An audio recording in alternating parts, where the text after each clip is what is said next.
to the long run with you, the one and only Piano Man. Piano Man plays better than three-stroke Charlie. Roll Tide, roll, say it loud. We don't give a piss about nothing but the tide. Bama blood in his veins, got that crimson pride. F them trees, yeah, we said it out loud. And I love honeybees, now play it proud. We talking football, basketball, big time recruits. If they ballin' in the South, we lacing up the truth. Hood Piano Man plays better than three-stroke Charlie. Tougher than nails, smooth, not sorry. Roll Tide, roll, it's in the soul. From Tuscaloosa to the Super Bowl. Wood Piano Man plays better than three-stroke Charlie.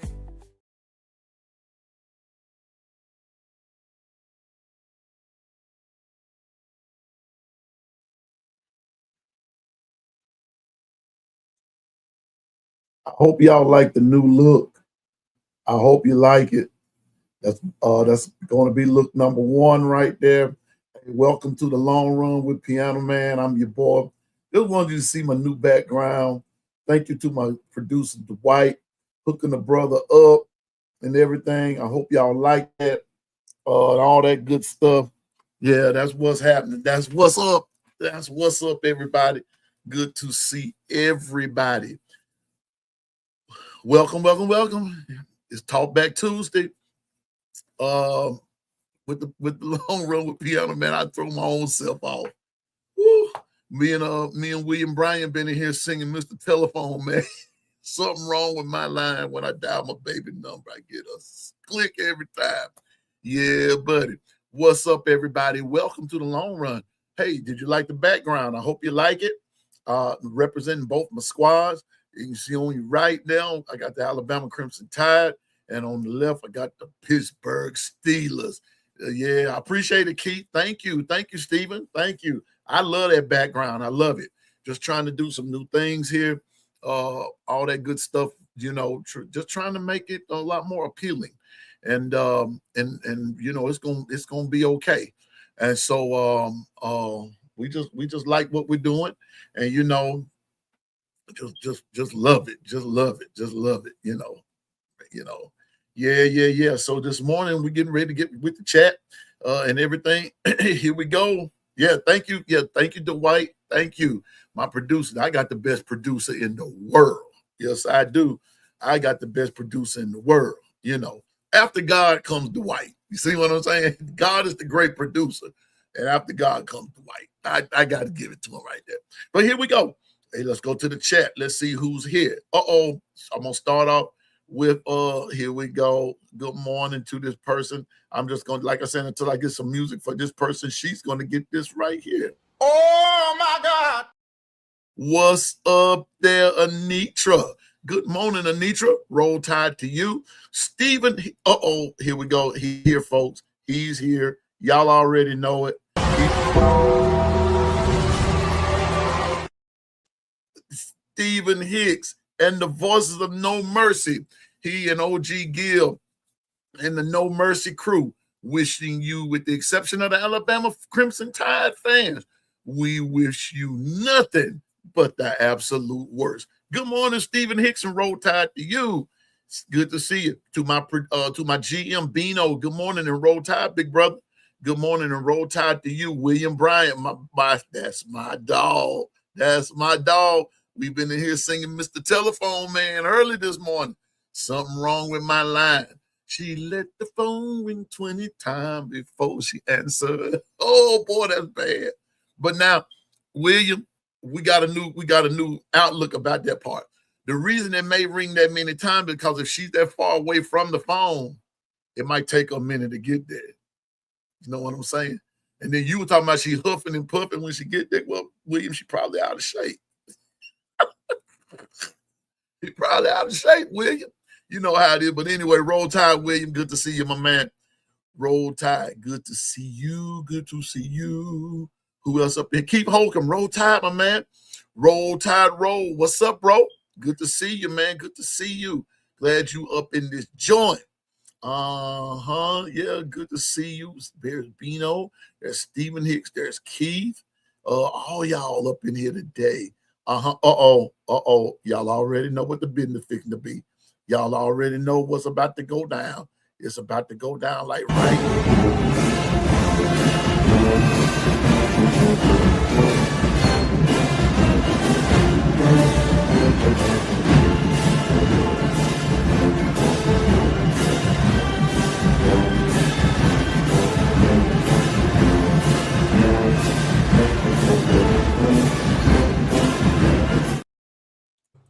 Oh my God.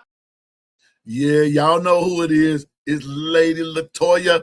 What's up, Lady Latoya? What the business is? You know, quit playing girl and act like you know. You already know what the business is. I see one more. I got to do this one too.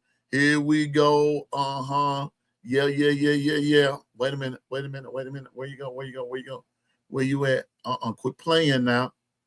Quit playing and act like you know. Hold up. Wait a minute. I know good and well I didn't. Oh, there she goes.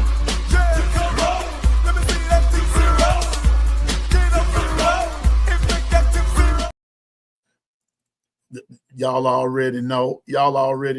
Oh my God. Yeah. What's up, Gwen? Good morning and roll tide to you, Gwen. What the business is, Gwen. You know, quit playing and act like you know. All right. Y'all better stop playing with Piano Man. I'll show up. Me and Stephen Hicks, we might show up. Now you might have to, Yeah. Hold up, Stephen Hicks. Wait a minute. You identify as a honeybee, so you like them honey nut Cheerios, huh? Okay, I got you.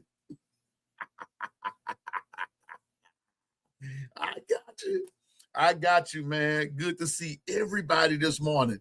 So we got a couple of things I wanted to remind everybody about before we get started.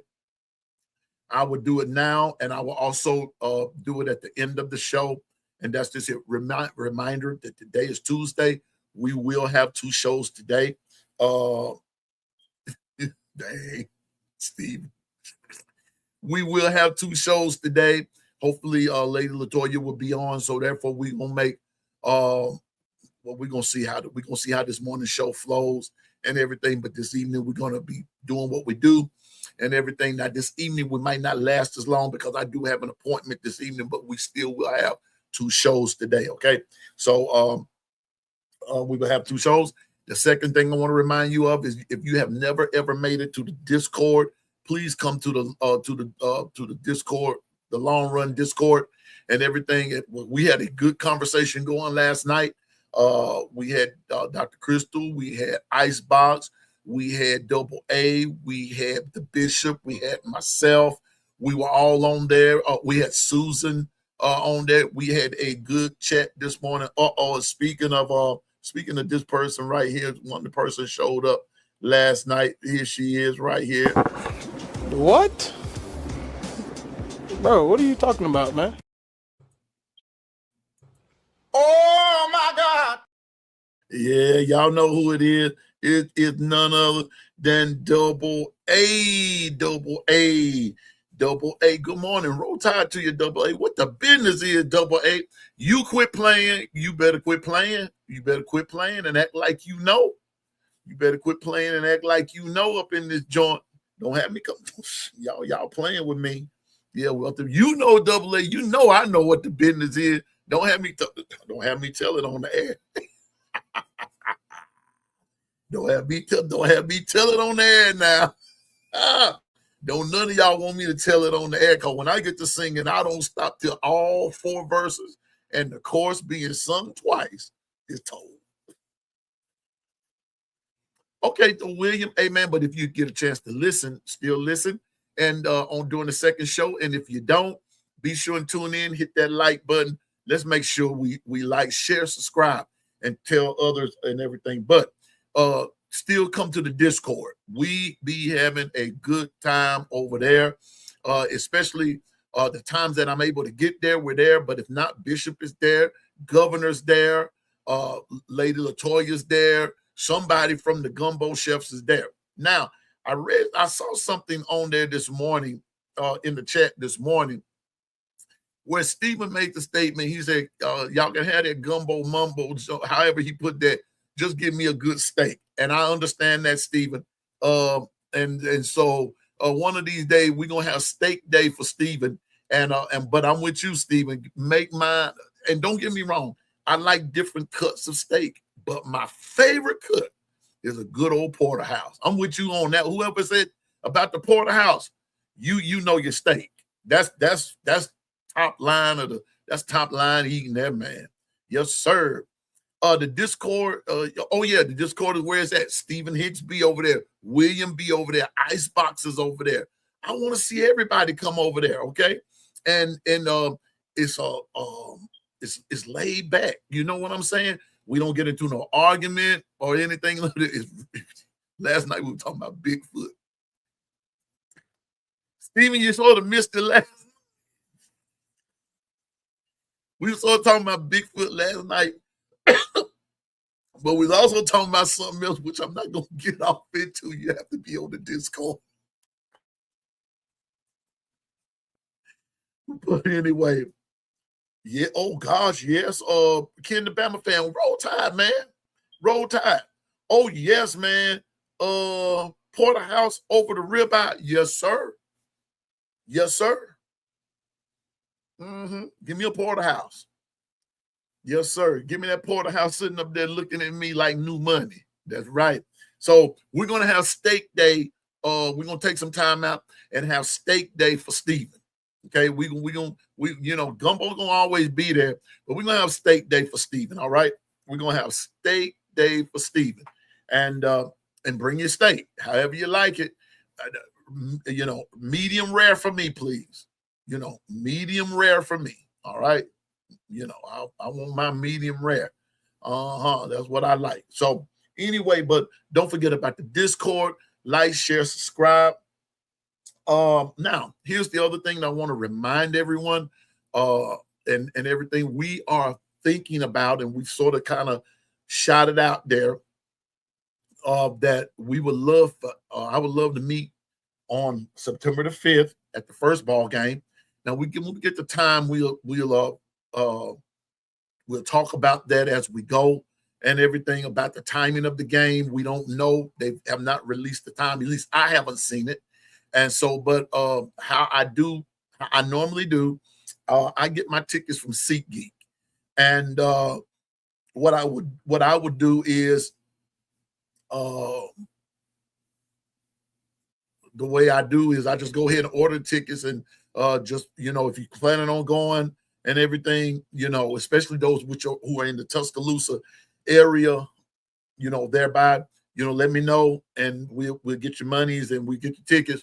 Then what I'll do as I get the tickets, I'll just email them to you, or we all meet and everything. I give it to you then, because it's no longer like a hand ticket. They everything is electronically done now, and so therefore I will indeed get it to you. You can trust me with that part. But we need to start finalizing some things. So I have written down here, I want to finalize all of this by May 31st. Okay. By May 31st. That's the plan. So I'm going to go ahead and start looking at tickets. And some of you have already discussed it with me. I will let you know when I'm about to launch, make that first launch. And we're going to try to get it in the best seat as we can at the best rate. And so, but we're finalizing by May the 31st. So I'm going to go ahead and put that out there. So if you want to, what I'm getting at is, I want us to sit together as a group. We all watch and enjoy the game together, and we just go from there. All right, so that's it on May the 31st. Now, this is the last thing, and then we're going to get off into today's program. This is going to be a long summer. It's going to be, I'm talking about a long summer. I sat down with some of the Gumbo Chefs and some of the 401k crew. But the last of the decisions is left ultimately up to me, but I try to include everybody.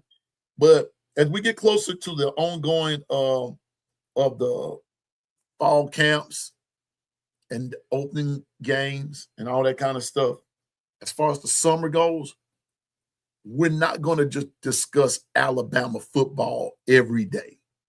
We're going to discuss other stuff. Now, we'll bring it up. We'll bring in some stuff.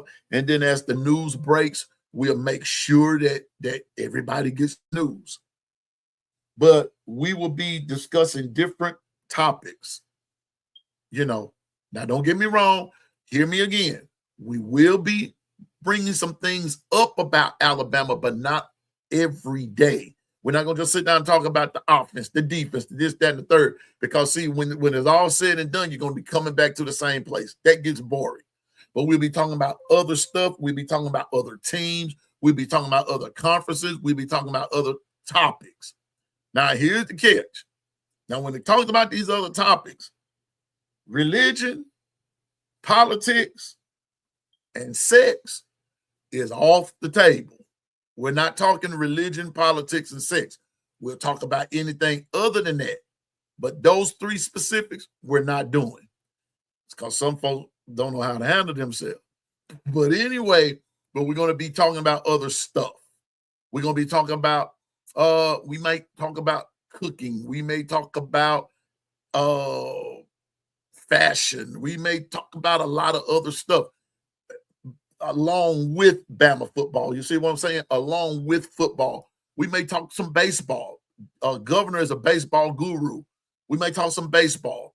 And if anybody's not paying attention, we may talk a little softball. We'll talk about a lot of stuff.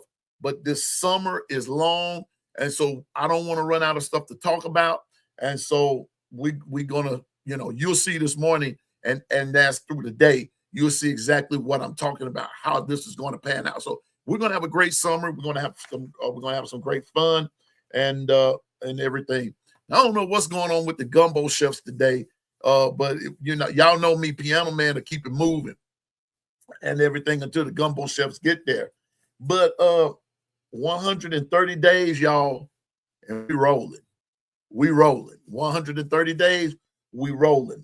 Now, today I want to start off. Yeah, I'm doing pretty good. Today I want to start off and looking at a recap of the NFL draft. A recap of it. We had a pretty cool representation of our players that got drafted.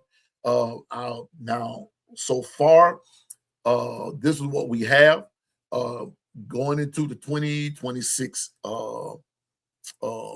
season. I hope that you guys, whoever your team is, I know mine is the Pittsburgh Steelers, and we got Jern Bernard, and we also got Drew Aller. I wasn't looking for that, but I'm gonna show you something about that. But Geno Vandermark was going to the Indianapolis Colts. I'm pretty sure Governor will like that. Jam Miller to the New England Patriots. We have Jaden Roberts and Deontay Lawson to Philadelphia. We have Parker Brailsford to Cleveland. We have Ty Simpson and Tim Keenan III to the Rams. We have Josh Cuevas to the Baltimore Ravens. We have Caden Proctor to the Miami Dolphins. We have Jern Bernard to the Pittsburgh Steelers. We have Damani Jackson to the Green Bay Packers. Cam DeBerry to the Atlanta Falcons. Nakai Hill-Green to the LA Rams. And also Deshaun Jones to the New Orleans Saints. Somebody else has made it. Let me do this right quick. Y'all already know. Here we go. Give me a hell yeah. Oh, my God. Y'all know who it is. Good morning. It is the one. It's the only. It's the queen. It's Linda P. What's up, Linda P? What the business is, Linda P? You know. Don't have me come over there. Quit playing girl and act like you know. Yeah, buddy. What's up with you? Uh-oh. Did somebody say, wait a minute. Wait a minute. Did I miss? Did I miss? Oh my goodness. She's here. What? Okay, I'm gonna give her this one. Roll Tide. What's up, Truthful Jones? Good morning and roll tide to you. Yeah, buddy. Yeah. Oh, yeah. I know Linda P. Yeah. You already know I know what the business is.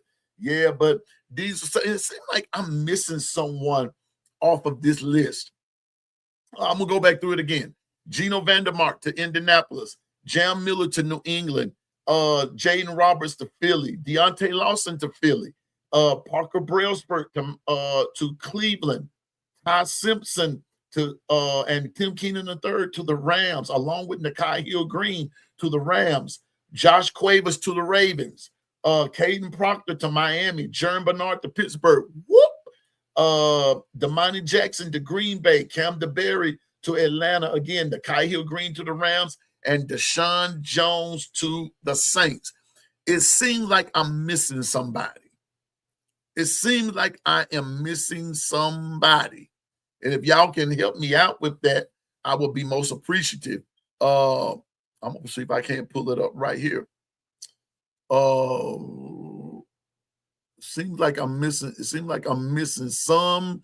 It seems like I'm missing somebody off of this list of players heading to the NFL. But for those 14 right there, man, we just say congratulations. We say congratulations. I got Tim Keenan. It seems like I'm missing someone else, and I can't figure out who it is that I'm missing. But before we go any further, one of the chefs have made it. Y'all already know who it is. I got to properly introduce him, but here we go. What? Bro, what are you talking about, man? Yeah, y'all know it. Good morning, Governor. How you doing, my man? Good morning, Bree. Good morning, chat. Yes. Oh, Justin Jefferson. That's who's missing. He went to, yeah, that's who's missing. Justin Jefferson. So, because I'm going to do this on the second show as well and everything. Justin Jefferson. He went as well.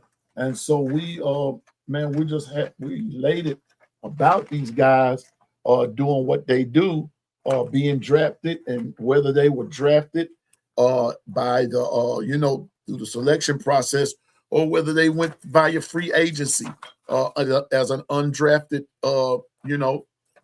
free agent. We're just glad that they are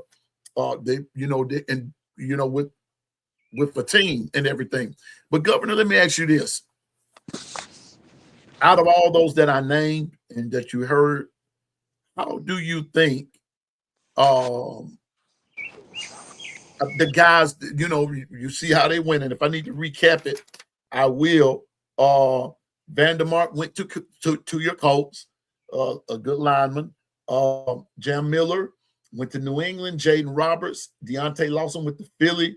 Parker Brailsford went to Cleveland. Ty Simpson went to the Rams. Tim Keenan III went to the Rams. Josh Cuevas went to Baltimore. Caden Proctor went to the Dolphins. Jerm Bernard went to Pittsburgh. Damani Jackson went to Green Bay. Cam DeBerry went to the Falcons. Nakai Hill Green went to the Rams. Deshaun Jones went to the Saints. And I want to say, didn't Justin Jefferson go to the Browns? I'm not too sure. Okay. But let me ask you something. Out of all of that, who do you think is going to be the impact player? Bernard. I think Jeremy Bernard is going to be the impact player. He's in the right form, right team. Pittsburgh's going to give him the ball in space or in direction. He's going to be another Debo Sanders, but he's got that's high praise because Debo is just like your alternate player. Yeah, but Jerm has those skills to do that. He's going to be a problem for the league to come. Uh-huh. Everybody else, I'm not saying that they're not gonna be bad or be good. They just gotta get their feet underneath them. Yeah, But I think Germ is gonna pop out quicker than everybody else. yeah. He's going to be that dude that I'm of the firm belief. I'm trying to get my. He's going to be that guy that I firmly believe that's going to make, like what you said, Governor. He's going to make that immediate impact. He's going to make an immediate one. His skill set, like you said, being able to both catch, run in space, out of space too. If you want to know the truth about it, has good hands, very focused. I think he's going to be that guy who's going to make an immediate impact. In your opinion, let's talk about right quick, and then we're going on with the show, with the rest of the show. What about this controversy, if you, for the lack of a better word, concerning Ty Simpson and the LA Rams selection? What's your take on all of that, Governor? I've been following like everybody else on that.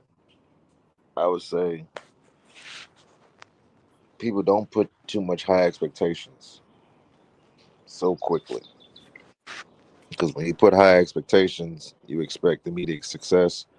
If it doesn't go your way, you're going to start feeling negative or start saying negative things. Me personally, when you come to a quarterback, regardless of what school he came from, what time he got drafted, that's a position in the NFL. You have to be mature and develop. Yeah. That's that. Those two positions, I would say, quarterback and DB. You have to be mature. You're going to make on defense. You're going to get beat. You can't be scared to get beat because it's going to happen. That's just what that is. It's going to happen. It's how you those obstacles. As a quarterback, you're going to throw interceptions. You're going to fumble the ball. You're going to make bad reads. It's going to happen. Now it's a mental game. Now that's one thing I would say. Our guys. I'm just going to talk about for Bama. Our guys don't have that yet. The mentality of defeat. And I'm not talking about the scoreboard. I'm talking about what you do in your craft. You know, the not. I'm not going to say defeat. I'll say accountability. I'll say that word. Right. You know, a lot of us we like to point a lot of fingers, but don't want to take accountability for what we did and what we caused for that play or for that decision to happen. Our guys don't have a lot of that. We used to, but our guys lately, we just looks like you're just going through the motions, and you can't just go through the motions in the NFL because you either going to get traded or you're going to get let go. That's it. Got you. The reason that I asked that is because there are so many stories. There's one story that's saying McVay didn't want it.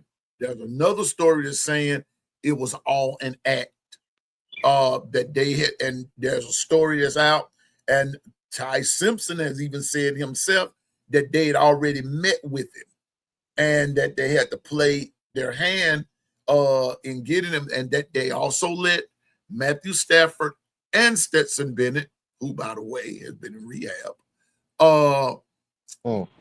Yeah, that's all I'm going to say about that. He's been in rehab. They've also let Matthew Stafford and Stetson Bennett know, according to the stories that I've read, that they let them know that they were going to draft Ty Simpson at the spot. They were going to take him early. Now, according to the media, let's put it like that. According to the media, he was supposed to have went late. He was supposed to be going late, but the Rams chose him early. Okay. Now, Governor, I'm not in those war rooms like that. Neither am I an insider. I'm not a fly on the wall. I'm not any of those things. I'm just somebody who reads different takes and everything. Here's how I see it, and I see everything that you're seeing. And I agree with things that you're saying because we are living in a different time and an era. Now, the expectations of a professional are still the same. Those things never change. But the expectations are still the same. And there is a higher grade that players, when you know, and I realize that guys coming out of college, you got to grow into those things. You have to grow into those expectations, but at least be heading in that direction. Coming out of college, coming out from there, wanting to go to the pros, having that desire, wanting to be picked, wanting to be drafted, or however you want to term it. Your mindset has to be headed in that direction. So with that being said, Governor, this is how I think the thing with Ty went, and I think that a lot of folk might not like what I'm about to say, but this is how I think that it went. It's just my opinion. Like Dr. Crystal said, she don't believe that McVay wanted him and everything, and that's her opinion. I believe that it really didn't boil down to McVay. It was what the ownership said at the end of the day. But here's how I think it went. I believe that if they could have waited and picked Ty up down the road, they would have picked up someone else. But I do believe that there was one team that was going to pose a threat to them far as getting Ty, and that was the Pittsburgh Steelers. Because they had shown interest, and I'm talking about a big interest in Ty Simpson. He fit the scheme. I think with McCarthy being the coach, McCarthy being an offensive-minded guy who really pours into quarterbacks and everything, who has won a Super Bowl, by the way. I think that sitting in the cut, Governor, were the Pittsburgh Steelers. And I also think that the Rams knew this, the Rams organization knew this, and they did not want to take a chance with that of losing him. Or if Pittsburgh did get him and they still wanted him, you're gonna have to talk about some trading and this and that and the third. So I think that they went on and pulled, in your words, Governor, I think they pulled that trigger. Now, the fan base may not have liked it, but the organization liked it. And I think that that's what, I think that's what they were looking at. Second thing, remember I did say Matthew Stafford is now 38 years old. But Matthew Stafford has had some injuries, has taken some hits, this, that, and the third. I think that plays into it. Now, he may have signed this, that, and the other, and new contracts and whatever, but that still don't erase the fact that your body has still taken a beating, and you're not going to play this game forever. Number two, I did tell you all that Stetson Bennett has been in the rehab. And the church said, So, we don't know the status of that rehab. At least I don't. But I think it made perfect sense that you got Ty Simpson where you got him. Now, like I said, you may not like it, but that was the choice that was made, and that's where they went. And so, and I'm not a Rams fan, so there's no big deal to me, but I'm an Alabama Crimson Tide fan, and Ty Simpson came off of our team. And so he may not have had the best of a year with Alabama his last year, but he's still our guy. And I just I'm proud of him for getting that, because when you're at the NFL, you're at the mercy of people. You're at the mercy of organizations. So if they choose you, cool. If they don't, well, they didn't want you, whatever. So however people choose to as in the words of a governor, however people choose to write the narrative, spin the narrative, and then move the goalposts, that's totally up to them now. But they all have something to prove. And so we'll see. And with all of our guys, we'll see. I'm excited to see how Jaden Roberts and Deontay Lawson fare with Philly. But I'm also excited to see how when they get ready to meet up with the Dallas Cow Chumps, I want to see how Jaden Roberts goes up against LT Overton. That's gonna be something to see. You see what I'm saying? So that's what kind of makes it exciting. Let me see who all got this chance to play against each other. Like Jerm Bernard playing with Pittsburgh, and who going with Cleveland? Justin Jefferson playing with Cleveland, and also Parker Brailsford playing with Cleveland. That's gonna be something to see. But especially with Jerm Bernard and Justin Jefferson, all that kind of stuff. That's going, because that's offense and defense. So I'm excited to see how this pans out for all of them. But I also believe, though, Governor, I believe we're gonna see some trades along the way, and some of these very guys right here might not be with the team that drafted them or with the team that invited them to via free agency. It might not be their final spot. Look for it. I got a couple questions though. Go ahead. You're a Pittsburgh Steelers fan, right? Yep. Who would you rather have, Bernard or Simpson?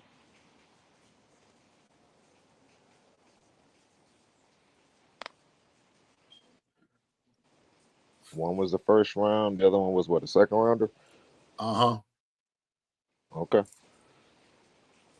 Who would you rather? I'd still rather have Bernard. That's your answer. That's my answer. That's the reason why I'm going to say this comment right here. With everything being speculated about Ty, they wanted him or they didn't want him. He's a top first round pick. He wasn't a top first round pick. Uh-huh.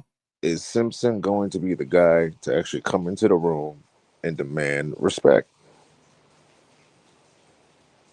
Is he the guy to take the range and run this team, or wait for it to be handed to him? You know what, now, Governor? Now that's a good. That's actually 3 thought-provoking questions in one. You know what I'm saying? And I agree with you, because will he? Because it goes back to what I said a couple of minutes ago concerning Matthew Stafford.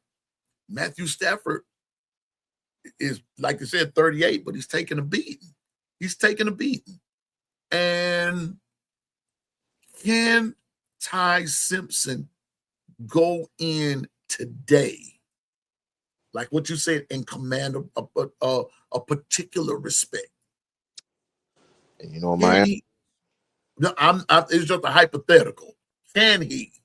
Will he? Most of the question going to be more or less, will he? Now, because I heard him say in an interview, he had a lot of questions for Matthew Stafford, and that's what he should have. Lots of questions. But he also has to learn, like what you said, learn the scheme, learn this, that, and the third. How fast can you process? Your real test, now this is just Piano Man's perspective.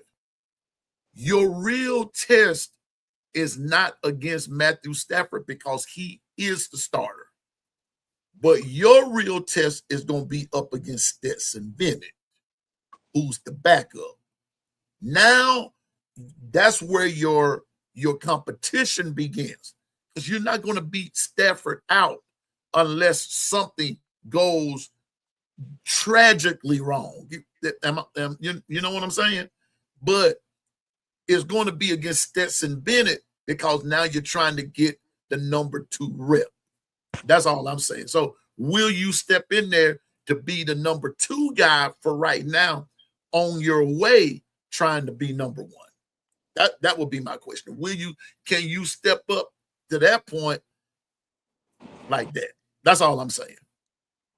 And I would go back to it's not about going against Matthew Stafford. Matthew Stafford won a Super Bowl, right? Yeah. He won a Super Bowl with the Rams, right? Yeah. So he's with all the he did. You're right. He did. He won a Super Bowl. So he's a Super Bowl champion. So all the questions as a young quarterback, yes, you should be asking him. You should be trying to prick his brain. Here's the thing about with that. When you get to the NFL, it's not about it depends on what kind of team you are and what kind of person you are. But a lot of guys ain't trying to share too much knowledge because they don't want you to take their spot. It's an ego thing with everybody. You don't want what they say in love of basketball, never let a freshman take your spot. That's number one. Number two, it's not his competition with Matthew Stafford or Stetson Bennett. The first thing I said was our guys lack accountability. You're the quarterback. And I'm only going off of recent history. When you put blame out of your mouth, it came out of your mouth, Ty, not ours, your mouth. When you try to put blame on your offensive coordinator, regardless if you liked him or not, trust me, he had good reasons to say what he said. Guys, look at that.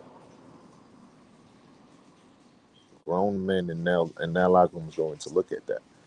Not really the management up top. The men in the locker room that you're supposed to lead on that battlefield, they're going to look at that. They're the ones that are going to ask you questions. They're the ones that's going to be talking to you and try to pick your brain where you at. Okay? They really want to see, can you step into the fire and hold your own? Because we saw at Alabama, when you had guys that were better than you or they're longer than you, you never really took over the reins. You allowed the people on the outside, which is us fans, to dictate your future. And then when you had an opportunity to take a reins, we all know. We all know this. Y'all have heard me say this plenty of times. The lacrosse / basketball player stepped in front of you. That says a lot. It's going to be interesting to see. And it's going to be one of those, and I know a lot of us don't watch pros. I'm one of the ones that do. I just love football, Governor. I love football, whether it's whether it's Pee Wee, Power Puff, ladies flag. That's what they used to call it back in the day, powder puff, when the ladies played. What else? Junior high. It doesn't matter to me. I like football, and I like to watch the maturization process. I like it. But this is going to be one of those competitions to, whether the Rams are your team or not. If you watch pros, whether the Rams are your team or not, that's going to be one competition that I'm going to keep my eye on to see exactly how this pans out, because Ty Simpson is in a unique situation. And like what Governor said, and now, I'm just going to put it on this wise right here. I'm just going to treat Ty now as a former player of Alabama. He's no longer with the team. He's in the NFL. And so him and all of the other guys that I mentioned are no longer on the table. They are off the table. They go into the alumni status. And so when we look at them now, we look at them as guys they used to shine for Bama. And so what we have to deal with now is a safe way of leading into our next segment here.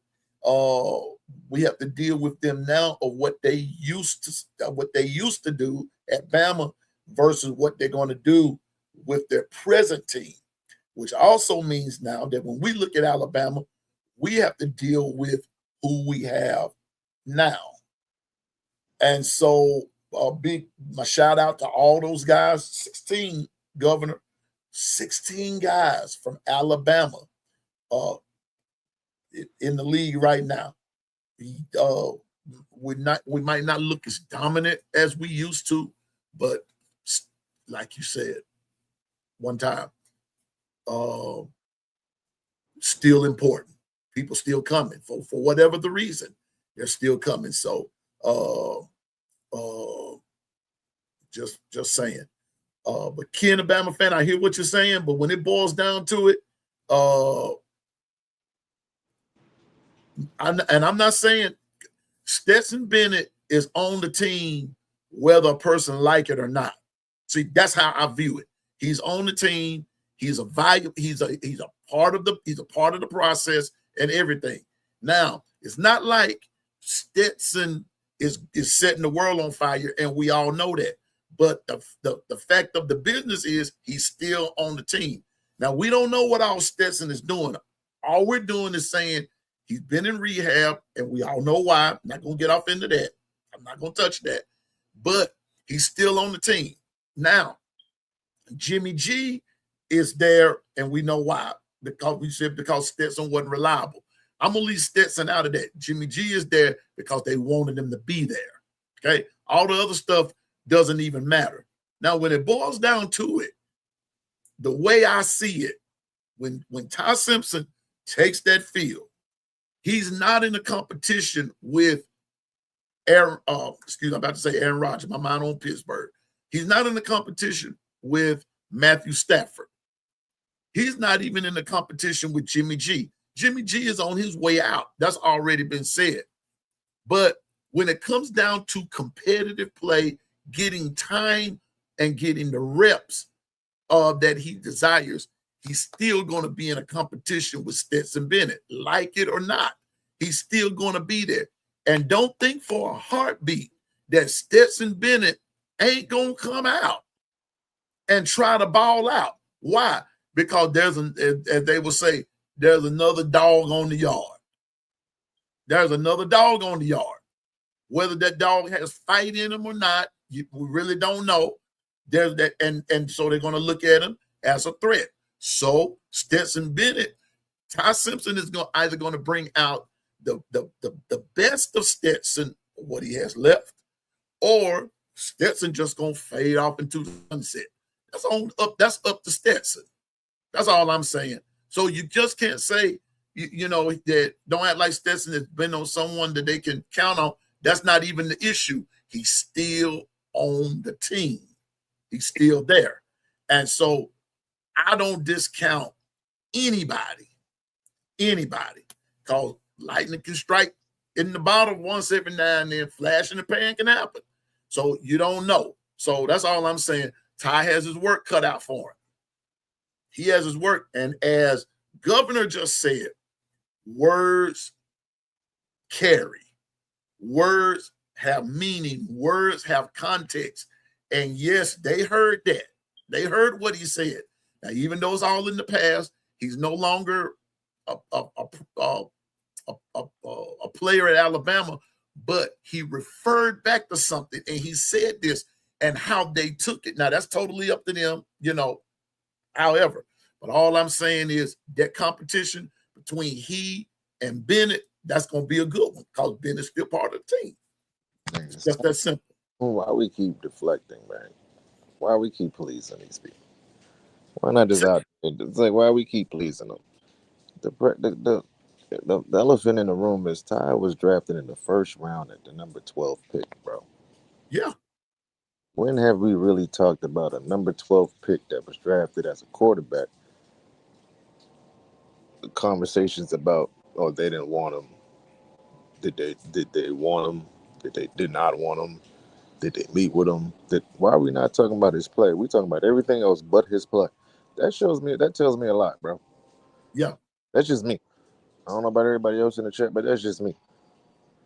You're the 12th pick in the first round as a quarterback.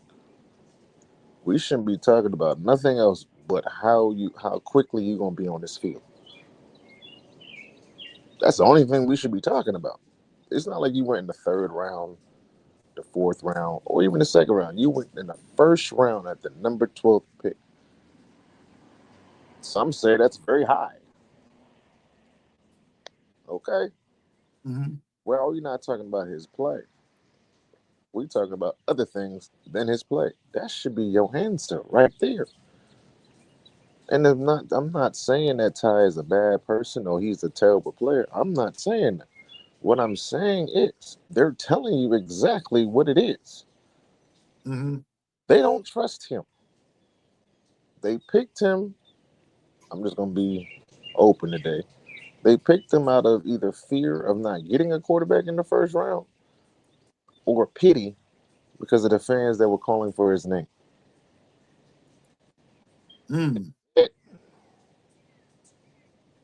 Let's just be honest. We don't care about Stetson Bennett. Nobody cares about Stetson Bennett. Matter of fact, I forgot Stetson Bennett. I forgot the league.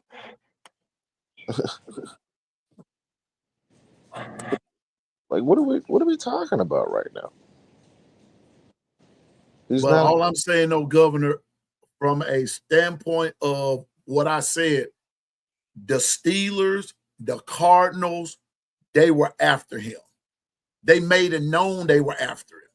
They made it known that they wanted it. Now, for whatever the reason, the Rams went after Ty,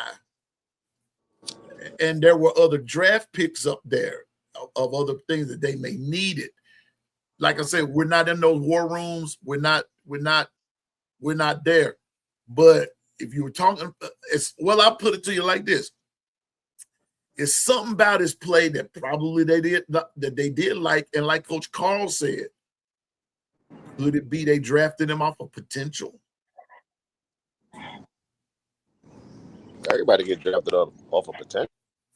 Well, so I think that's maybe how we may have to look at it.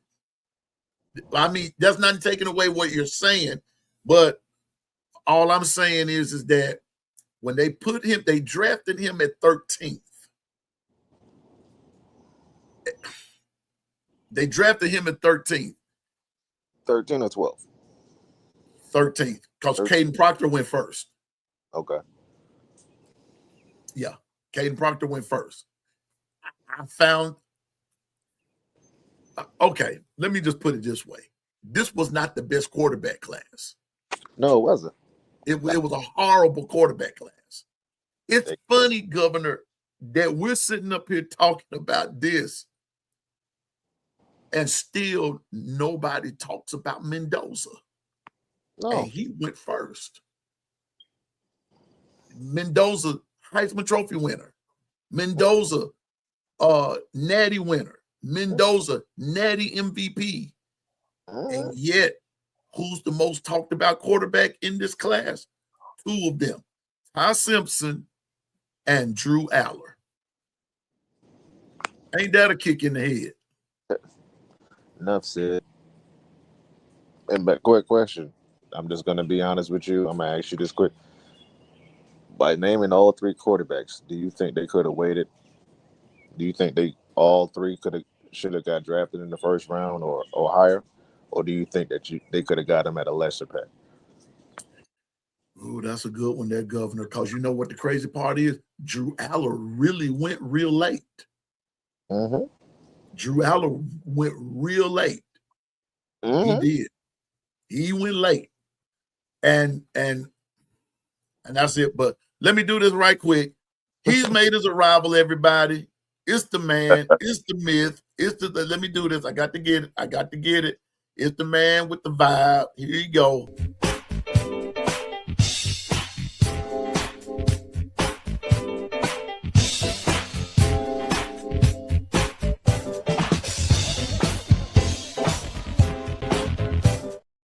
What's up, Bishop?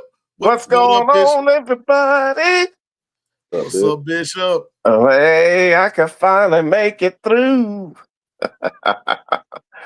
So what's going on? Y'all talking about this draft?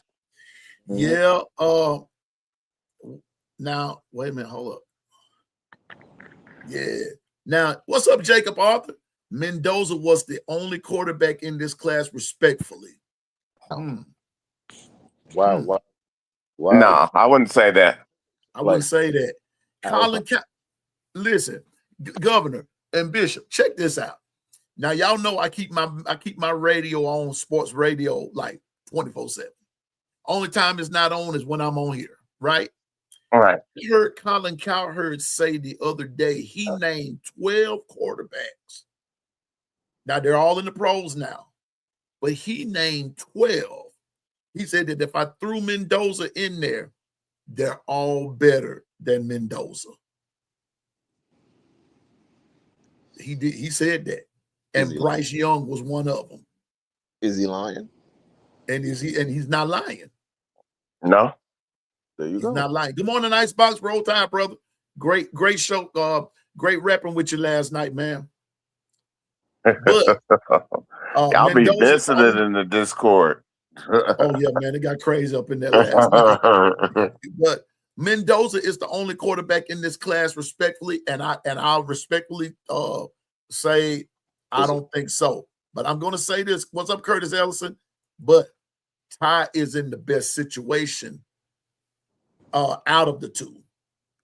No, he's not. To me, he is. No, he's not. Why you say that? The reason why is who's going to teach him? Matthew Stafford. You sure? Yeah. You positive on that one? Say what now? I think you positive on that one? He's Yeah, really Matthew Stafford will teach him. But who's going to teach Mendoza? I don't think either quarterback. I don't think either of those three quarterbacks are in the best position. Well, so Drew Aller, okay, now Where's the he jury's out on that one because nobody knows what Aaron Rodgers is going to do. Oh, so he's with Green Bay. No. Pittsburgh. Pittsburgh. Yeah. So Drew Allard is on Pittsburgh. Uh-huh. Yeah. Where Rodgers is. He's wishy-washy. That's just a fact. He's a wishy-washy type of person. Great guy, right, on the field, but he's a wishy-washy type of person off the field. Exactly. Off the field stuff is the stuff that we don't see. And how much does he have left in that tank? Right. Yeah. Matthew Stafford is a family man, but that off the field stuff we don't see. We don't know how these guys are off the field. They might not want to teach nobody. But I don't think that has anything to do with being off the field. The on the field stuff, you teach them. You show them. Is he really showing them? That's what I'm saying. Like, nah. On the field? Or do you get more information when you get off the field, like in the film room? You can take mental reps, yes. As the going, if he's still gonna be the if he's got one more start in him, Stafford could show him how to go through it, but being able to maybe give pointers, but to actually mentor him, mostly it's going to be this film room, being able to show him, hey, when I did this, this is why I did this. And when I read the defense, and see how they shift and teaching them why he did a certain thing and was able to throw that ball on a timing rope. You know what I'm saying? That type of stuff he could show them. But it's the NFL. It's not much. Not much of that going on. Not too much buddy system in that league. Yeah, But you're talking about teammates on the same, and then you're talking about a guy that's on his way out. I hear you what you're saying. You're talking about a guy that's on his way out. What's there to be intimidated by? You got a Super Bowl ring. Shouldn't you want the other guy that's coming in to take your spot continue that trend? Did he help Stetson? Did Stetson Bennett help himself? I don't see. The question is, did he help Stetson? I don't know. Exactly. Stetson Bennett came in, but you got to remember though now, Governor, Stetson Bennett came in with issues. So like I said, you got to help him off the field. Okay, but do you accept the help off the field? See, on the one hand, you're saying we don't know what they're like, but we also don't know what's the other person like either. So what if Matthew Stafford was trying to help him and Stetson Bennett refused? Is it Matthew's fault or is it Stetson's fault? That's a possibility. That is a possibility. That is. I'm not going to take that away. Not here. With that same notion, because I'm going to open up a door now. Mm-hmm. With that same tick that you just did Ty do that same thing at Bama? You see, because when you're a quarterback, right, you're going. We're saying Matthew's saying that he's going to help out Stanton. I see somebody put that in the chat. I'm not saying you said this. Somebody said that in the chat. He's going to help Stetson. He's going to help Ty. Okay, cool. I'm not saying it's wrong. I'm just giving out scenarios here, y'all. Is Matthew going to help out Ty? Then you said something. Then I said, well, did he help out Stetson? Because Stetson came in with issues, and now he's back on rehab. That's still your quarterback. That's still your teammate in that quarterback room. Did he help him? Well, we don't know, because did Stetson offer his hand to receive the help? Okay, cool. I'm not defending that. I'm going to go back to the college. Did Ty help out Mac? Did he help out Kilo? Well, in order for you to actually, you know what I'm saying? Because you're going into something different now. You're going into a different world. If you didn't help out your guys at the college level, right? How are you going to be willing to accept any type of knowledge at this level? Well, it's at a different level now. It's still football. You can't go in glassy-eyed and glossy-eyed now. You got to show them, keep your head on the swivel. And if you think about it, Ty, you had more competition in your room in college than you do right now. Because one's going out the door, the other one's going at rehab, and we still talking about if they wanted to pick you or not. Not you got a chance to be a starter. You didn't have a chance to be a starter at Alabama until it was given to you. We're going to see. This is going to be interesting to see. That's why I said this is going to be, I'm not a Rams fan, and I could care less now. Right. But it's just one of those competitions that I'm interested in seeing how this is going to play out. Who's going to actually be the number 2 rep? Who's going to actually get it? Like, I'm not trying to come across y'all as in, Ty, JB, the governor hates Bama, he hates Ty. No, I'm not saying that. No, you're not. What I'm saying is there's a lot of things that were said, especially recently, that's going to ask me a lot of questions with the players that left and with the players that we still have retained. Like the attitude of our guys is just not on one accord. That's what I'm saying. I'm not saying I hate Ty. I'm not saying I hate the Alabama. I'm not saying that. My pushback to a lot of things is what we have seen in these 2 or 3 or 4 to 5 years. The mindset of our guys that leave this school or come into the school has not been the same. And it has been carrying from year to year to year to year. So when we start hearing things off the field at the NFL of our guys either being insubordinate or not listening, or why is he not playing? Where's this ego coming from? This stuff has been here. This stuff has been going on. We just haven't had the accountability of holding these guys to a standard that we thought that we built here. That's all I'm saying. Well, could it be because times have changed, Governor? Yeah, times have changed. I mean, things are not going to ever be the same in nothing. I mean, I think a lot of times we forget that part is that things don't stay the same. You might not get the same result, or I mean, it might not go about it the same in getting the result, the desired results that we possibly want, because things have changed, the system has changed.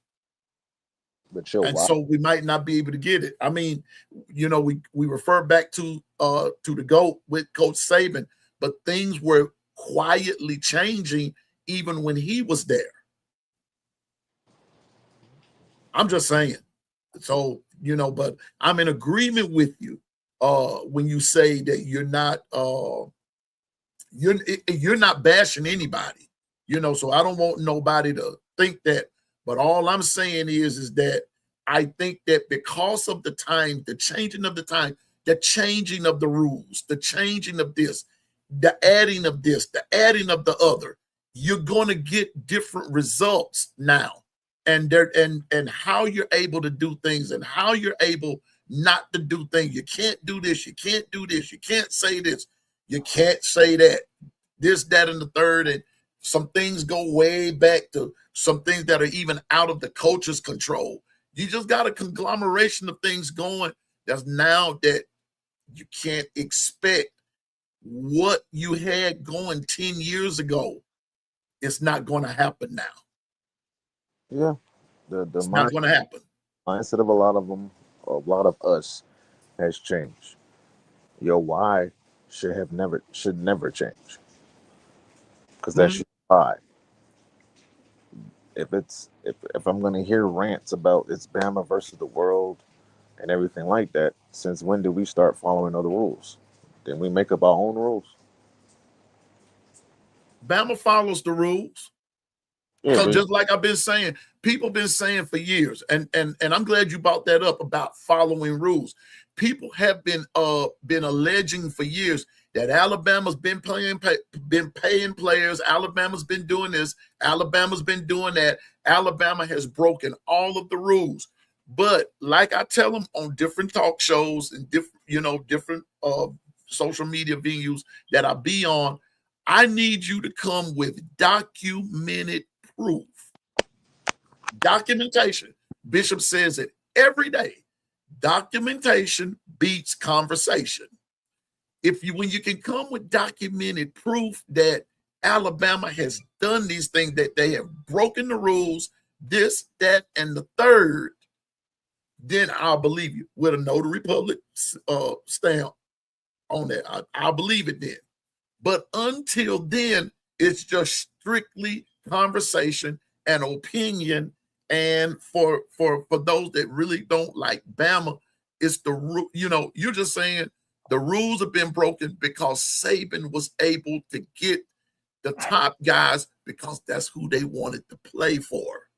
Not that he broke some type of rule. Right. Go ahead, Bishop. What I was gonna say is you got to understand what Saban, the track record and what was set up. It was the foundation that you built that was drawing players. They knew one, they was going to get developed and they were going to be able to go to the NFL. Two, every year you were going to be in the playoffs and having an opportunity to win a natty. Mm-hmm. And then three, they knew that whoever they were sitting behind, they knew that because even if they was the top 5-star in that deal, there's already a 5-star ahead of them. So in that dispensation, because Saban had already established where they want to come, and they know that in order to get developed, you got to do your part. So the first couple of years, you might just be on special teams or wherever you fit in. But you better, whenever you do get you better shine, because there's someone that came right behind you that has the same stardom and was able to push each other. So iron sharpened iron. So when they got their time when it came time for them to start, they were ready. Landon Dickinson was not the top guy. Say that Okay. again, Governor.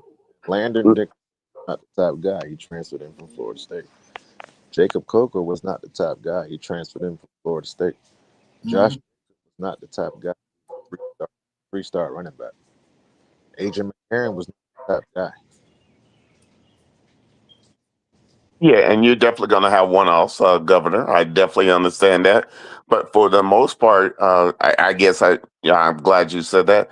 For the most part, though, majority of your areas were built through being able to vet the recruits and get some of the top tier guys more times than not. Would you say? I'm going up to the people saying that we got all the top guys. Like, no. Oh, LeVar Wallace was a walk-on, bro. now, Called development. yeah. The coach, Nick Saban had a coaching staff that he pushed to the limit as well as he did his players. That's what makes him a little bit different. That's what makes him a lot different than other A lot coaches. different, yeah. Just push himself. He pushed his coaches, and then he pushed his players. He pushed his coaches more because they're going to get the more out of his coaches. The more he get out of his coaches, the more he's going to get out of his players. He only pushed a certain group of players who he coached, which was DBs. Yeah. Reuben Foster. Reggie Ragland wasn't the top guy. He said it himself. It was his third year. Yep. His third year when he shined. Because the guys above him, like you said, Bishop, Yep. those dudes. So he had to wait. But Reggie Ragland came out in his third year. It's called development. They had a why. And yes, that time has changed. I'm not going to dispute that. That time has changed. That was bully ball. And we were the bully. Now we got into the finesse ball. And we're trying to be real finesse. It works sometimes. It doesn't work sometimes. I'm talking about the span from 2022 till the mindset from the entire team coaching when Saban was still there, from the coaching head coach to the other assistant coaches to our players, our mindsets have been not equal. It's been pointing the fingers at everybody else and nobody's holding accountability from their own actions. That's what I'm talking about. That 4-year span. And you can see it starting to get worse. It's Well, more and more, but it goes back to something that I said, and I know people don't want to hear it, and some people may not believe me, and that's cool. But if you sit down and if everybody's talking about the SEC, the SEC, and I got it, and I'm a firm believer. But here's the other part: if you've not paying attention to the SEC lately, your only two original, like I call them, old schoolers of the SEC is Kirby Smart and Clark Lee. Everybody else are basically transplants or transfers, or however you want to put that. They're not original SEC. As much as Lane Kiffin, and I know people love him and this, that, and the third, but by nature, Lane Kiffin is a finesse guy. A finesse guy. He's not a run first guy. He's not by nature. He's not. He's a West Coast guy. So is Sark. That's why Kalen DeBoer was able to beat Sark, because it was finesse versus finesse. And he out finessed him. If you go and look at the SEC now, the SEC is becoming more and more finesse. We may not want to hear that, but check it out and see. Now, Georgia is still, they're balanced, but they're leaning more towards that finesse ball too. They're leaning more towards it. They really are. Now, Kirby might be there to govern it a little bit, but when was the last, Kirby them, when you step outside of that, they have problems. And go look at Ole Miss. Ole Miss beat Kirby and them at their own game. They beat them like that because they were able, not only did they outpower them, but they out-finessed them. And so the SEC is going to that. So like what Jeff is saying, that old school football, those days are gone. I hate it, but that's what's happening. I'm not talking about the old school play. That's why I don't think people understand exactly what I'm talking about. I didn't say play on the field. Not one time did I describe how they played on the field. I didn't say nothing like that about playing on the field. I said the mindset. The mindset doesn't need to be old school. The mindset needs to be team and development. And your why. That's what I said. I didn't say nothing about old school. Because this was old school. But when you say team, that's still an old school field, though, Governor. No matter how you size it up, that's an old school field. Because we still talking, when you're talking about development, that's still an old school thing. Because they're not being developed now. How's that not like what we call development. I said development. Development ain't got to be old school. Well, okay. I want you to tell me. Okay, let's go back 4 years ago. Let's go back. What's the difference in some of the teams then versus the teams you see now? Nothing. They look the same. Not to me, they don't. They look. If I can go back now, the thing is about Bama, since we're gonna keep it at Bama, the thing is about Bama is that you begin to see some things happen within Bama, like the O-line. Let's just talk about the O-line for a minute. The O-line has been in a disarray, yes, for the last 4 years, but there was still an inkling of some development that was still there.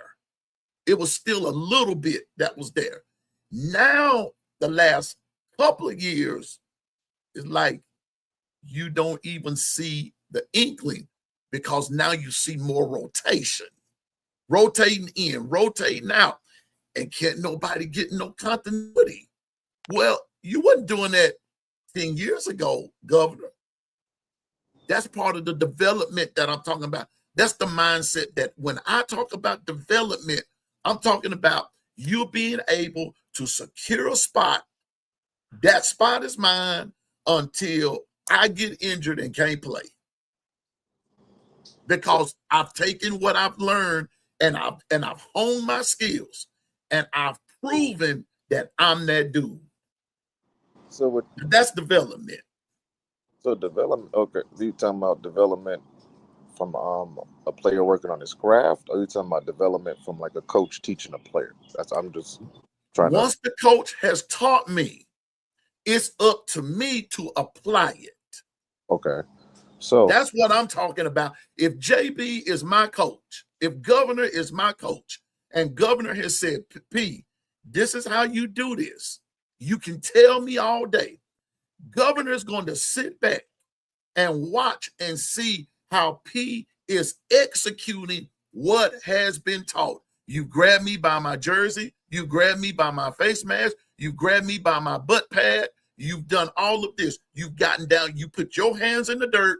You said, P, this is how it's done. You simulated. It was up to me to execute. When I've proven to Coach Governor, that I have executed everything that he has shown me. He's shown me what works. He's shown me how it works. And he has shown me why it works. When I can grasp those three elements, that proves that in my private time and in my mind, I've gone to bed with it on my mind. I've awakened with it on my mind. I've slept with it on my mind. I go to class with it on my mind. And I've taken it and I've executed it and I've applied it. Governor, that's the development that I'm talking about. The governor can say, I got my stamp of approval on P because he's proven that can happen. I watched him when he didn't have it, and I watched him evolve into this. That's the development that I'm talking about. Oh, so you're really not talking about development. You're talking about passion. Then. Coupled with the fact that I've evolved into this, and that's a part of development. So, That's how I view it. So then we don't have passion on this team. Because the only Yes. way you get that far, you got to have passion for the game first, in order for you to get better. Because if you don't have passion for the game, then you're not playing. So I'm just saying that I want to be able to stop. Let me see something that Governor don't kill. There go Carla. Don't stop, Governor. Don't start yet. You can't get continuity where there's a revolving door from year to year. Same for development. Time is key, and I agree. I agree with But that. I'm talking about it too, Carla. Roll Tide to you, sis. I'm talking about development to where Governor don't have to revolve nobody. That's my guy. So then, if we're gonna, okay, so then the word shouldn't be development; it should be passion then, because then I think that's the right word for it. Because development's a lot of things. You could develop yourself by working on your craft, or you get developed from technique from your coach. Okay. But I guess the word passion should be the word that we need to use, or I will start using, because yes, what we saw back then was passion. Not every guy on there had the great technique, but they had passion. They outworked you. The last 4 seasons, we had no passion then. Forget the development part, because I'd rather have somebody that has passion that's going to work their butt off. Regardless of who's around, who's in the stadium, or who's coaching them, you're going to have passion because you love the game. Right. So, okay, then I won't say the word development. I'll say passion then. Because, I mean, when you teach me and you show me, once you've shown me, you've done your part. It's up to me to take it and to hone it. And I'm going to show Coach Governor that P is willing to get it, and then doggone it, I got it. Because that revolving stuff, switching in, switching out, ain't nobody gonna take my spot. No. Sit your end down. Go back over there on that bench and stay there. I got this. Cause I've worked at it. I've worked at it. I listened to Coach. And then even doggone it, I even tweaked it to where Coach will say, all right, he got it. P got this. Ain't nobody gonna come in there. But as long as you keep these revolving doors going, I'm with Carla. This revolving. How can you get something? How can you have passion? Knowing good and well you coming in for a play, giving it your all, you may not succeed at that particular play.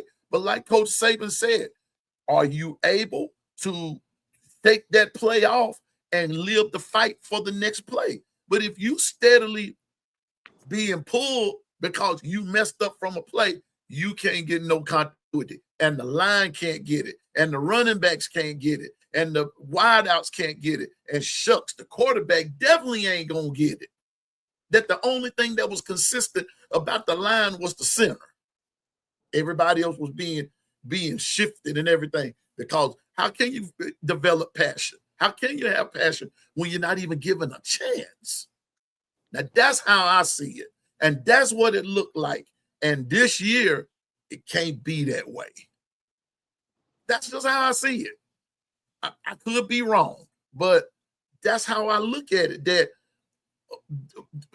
maybe the wrong word is development, Governor. Shucks, I don't know. But all I know is if you want something, you better go get it.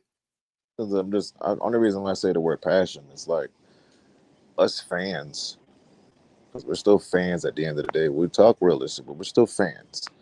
It sounds like we got more passion than our team. Say that again. I'm just saying, the way how we can sit there and dissect and be negative on one thing and call another person out because they have an opinion on the team that they like, It sounds like we have a little bit more passion than the guys on the damn team. Well, I thought you said. Mm-hmm. Yeah, I Players, heard him the first time. players and coaches. Yeah. I just Pete, wanted stop him to say playing. it again because it sounds good to me. I sure Sounds good to did. me, Bishop. I'm just being honest because I'm cynical. We're going into the next segment because I really wasn't going to try to get hung up on that, but I just got this thing about giving it your all. You got to give it your all, man. And I mean, it doesn't matter because we're talking Bama, but every school likes to be represented with. They want you to represent with passion. They want to see some stuff on the field. Notre Dame, Ohio State, Michigan, Slippery Rock, Arkansas State. It don't matter where you are. Everybody has a particular pride about their school. New. I'm just saying.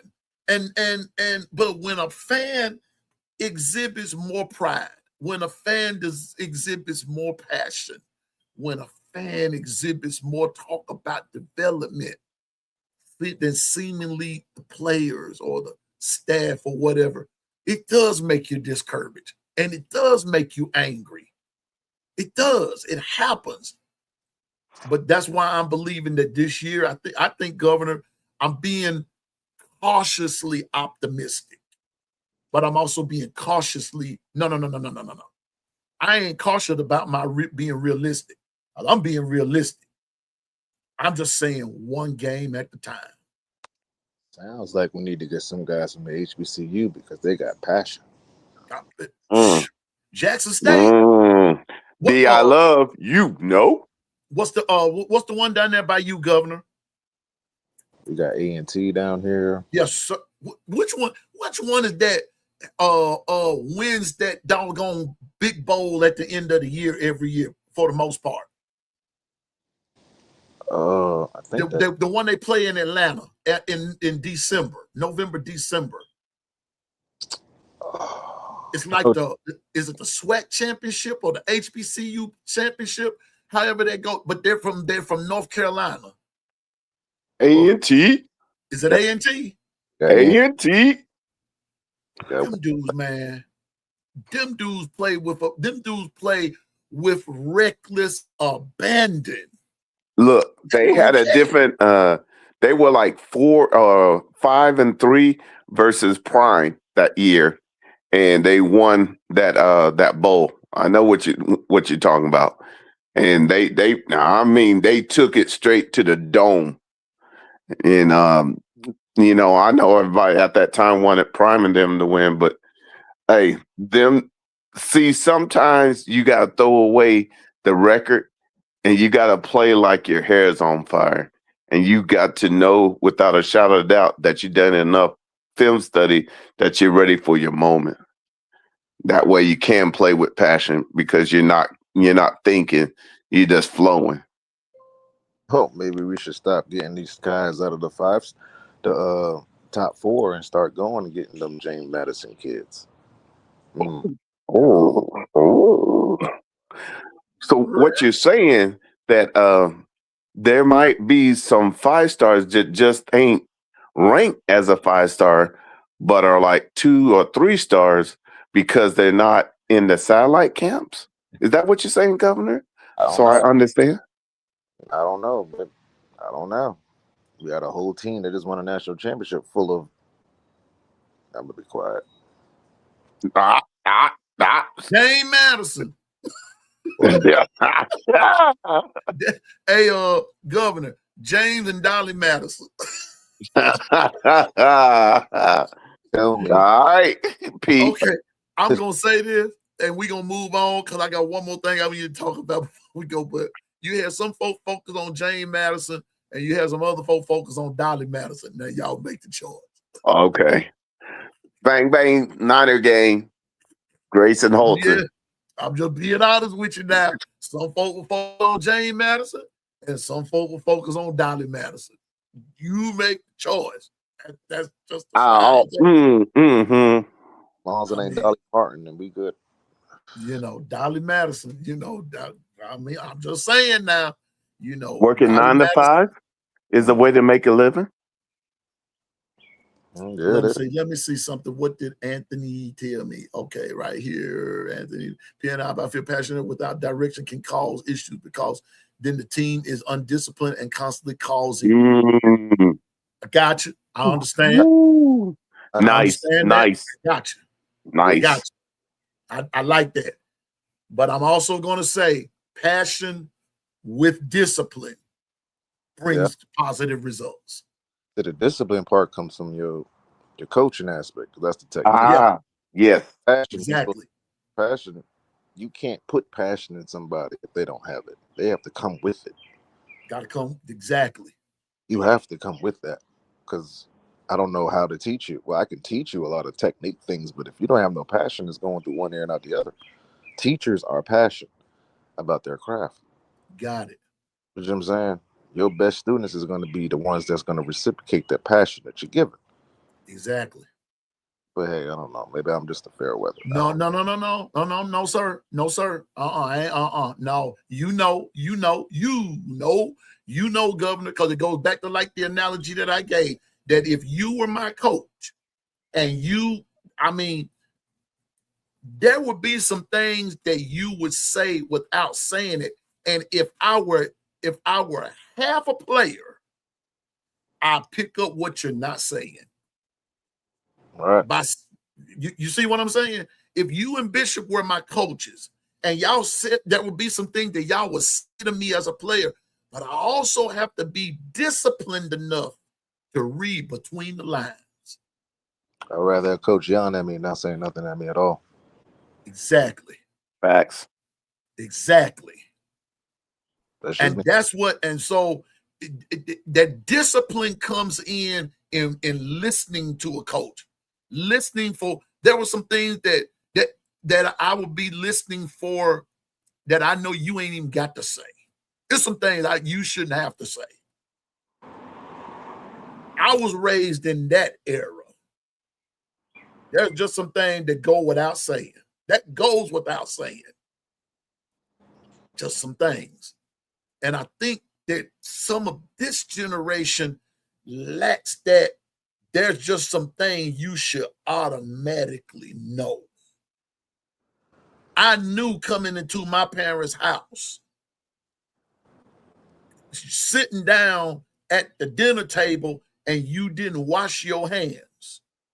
Ooh wee! Coming in, okay, Governor, I'm gonna use yours right quick. Coming into a room and you don't speak. Shit. Don't speak.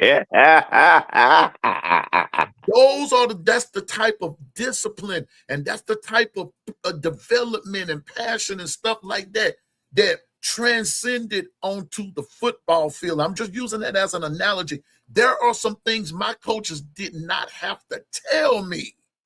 Hold on. I already knew what the business was. Hold on, PC, but that's old school. We can't use that, remember? Oh well. It's just some old school that just have to work in my house. Those days are over. I think somebody said that. Remember? You know. Whoop, there it is. Whoop, there go Jesus on the bicycle, hair flowing in the wind and everything. So that's I'm telling you now. People will be like, well, that's old school, but those days are over. Okay, so do you still practice that in your house? When you come in the house, you take your shoes off, wash your hands before you touch food? Because that's old school teaching, ain't it? That's just, and I just thought that was the way of the land. Well, Governor, may I say something else? Ain't that good old common sense? It should. Common sense is not always common. It's a flower that don't grow in everybody's garden. I know that. Yeah. That's what I'm saying. They be like, times have changed, JB. Governor, those days are over. Okay, so then don't practice what was taught to you. The kids that you bringing up, teach them something new. Let them know to go outside, play in the dirt, and come right in the house, sit at your table, put your shoes on the table, put your shoes anywhere you want. Don't wash your hands. Talk back to your parents. Remember? Because this is the new way. This is the new way you got to speak to these young generation, right? Is that what you're telling me? No, that's different. This is talking about football. Hey, man, teaching is teaching. We were taught things. P was taught things 50 years ago, 60 years ago. I'm just throwing out numbers now. Yeah. But it made him the man that he is today, right? That's it. And proud of it. The coaches that we have now, didn't they come from either that generation or but we What's saying up, Jacoby? Roll Tide, brother. Anthony said, if you're a coach, how do you calibrate teaching these kids that are coming in with these massive NIL deals where they're already comfortable on their position because the amount of money they're getting? Anthony, here's the thing about that. And I'm gonna say this. This NIL stuff. Here we go. NIL has always been there. It's always been there. And NIL was not for everybody. They call him the bag man back in the day, so I can connect the dots for him. Thank you, Governor. Thank you, Bishop, for reminding us of that. Governor puts it in a way. What's that word you like to use, Governor? Start with a B. Can I curse on there? Yeah. Business. B-O. B-O-O-S-T-E-R. Booster. Boosters. Oh yeah, they were they were the reason SMU got kicked off the grid. Boosters. We're doing that in high school. Like, what are we talking about here? Just saying. So what it is that all of them, Anthony, are not getting it. They're not. And some of these guys, I'm gonna go ahead and say it. Some of these guys are leaving schools, going to elsewhere in search of what they didn't get from where they previously came from. What fan is he? Before I say pushed out. I need to know. I need to know what team he's representing before I say this comment. Is he an Indiana fan?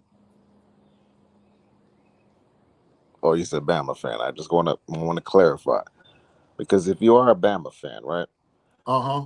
Because a lot of people like to bring up the NIL deal and associate it with players. I got a name for you. He just got drafted in the first round. If he'd have came back, he'd have had $6.5 million in a house. Would you have still said it? Would you have still be talking about NIL?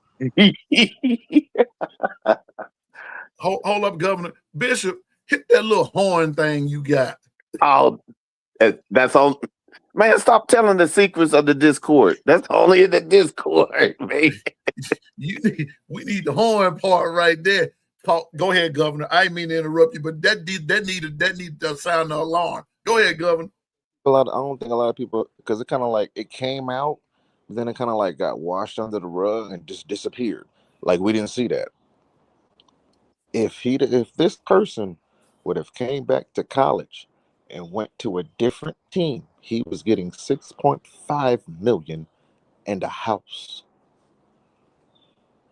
Facts. NIL equal for everybody, because not everybody on that team is getting 6.5. So is it really the NIL, or you only using that word? Only using that because you hear that from the media? Because not everybody's getting NIL money. I could tell you that right now. Not to that amount. And this guy only started one season, and he got $6.5 million offer. Is that what you're telling me? With the clothing line that we ain't talking about. Man, you stole my. That's my Zataran. Clothing line. I know that people in the chat. Who are you talking about? Do your research. Since you like to watch social media and take what social media is telling you, do your research. He just got drafted. He's part of the Simpsons. He's part of the Simpsons. He ain't Bart. He ain't Bart, and he sure ain't Homer.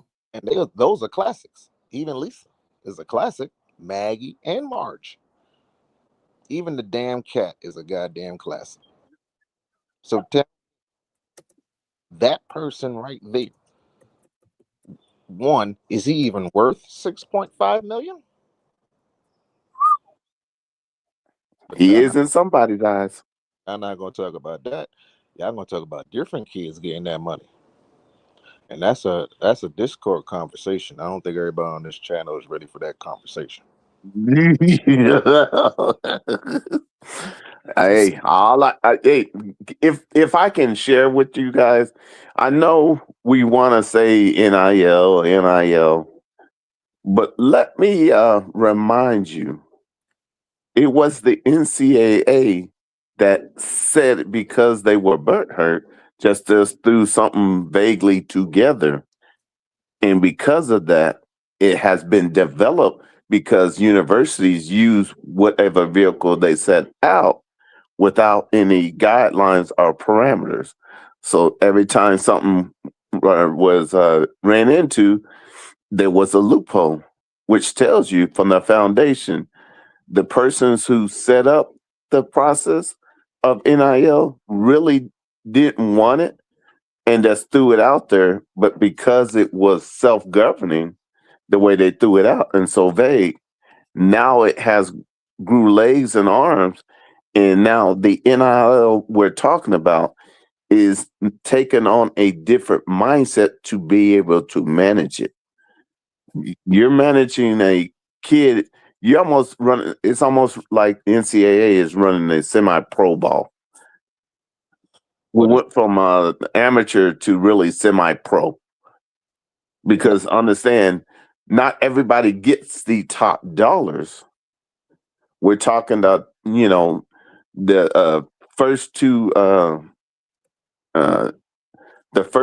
uh, people in the totem pole get some decent dollars.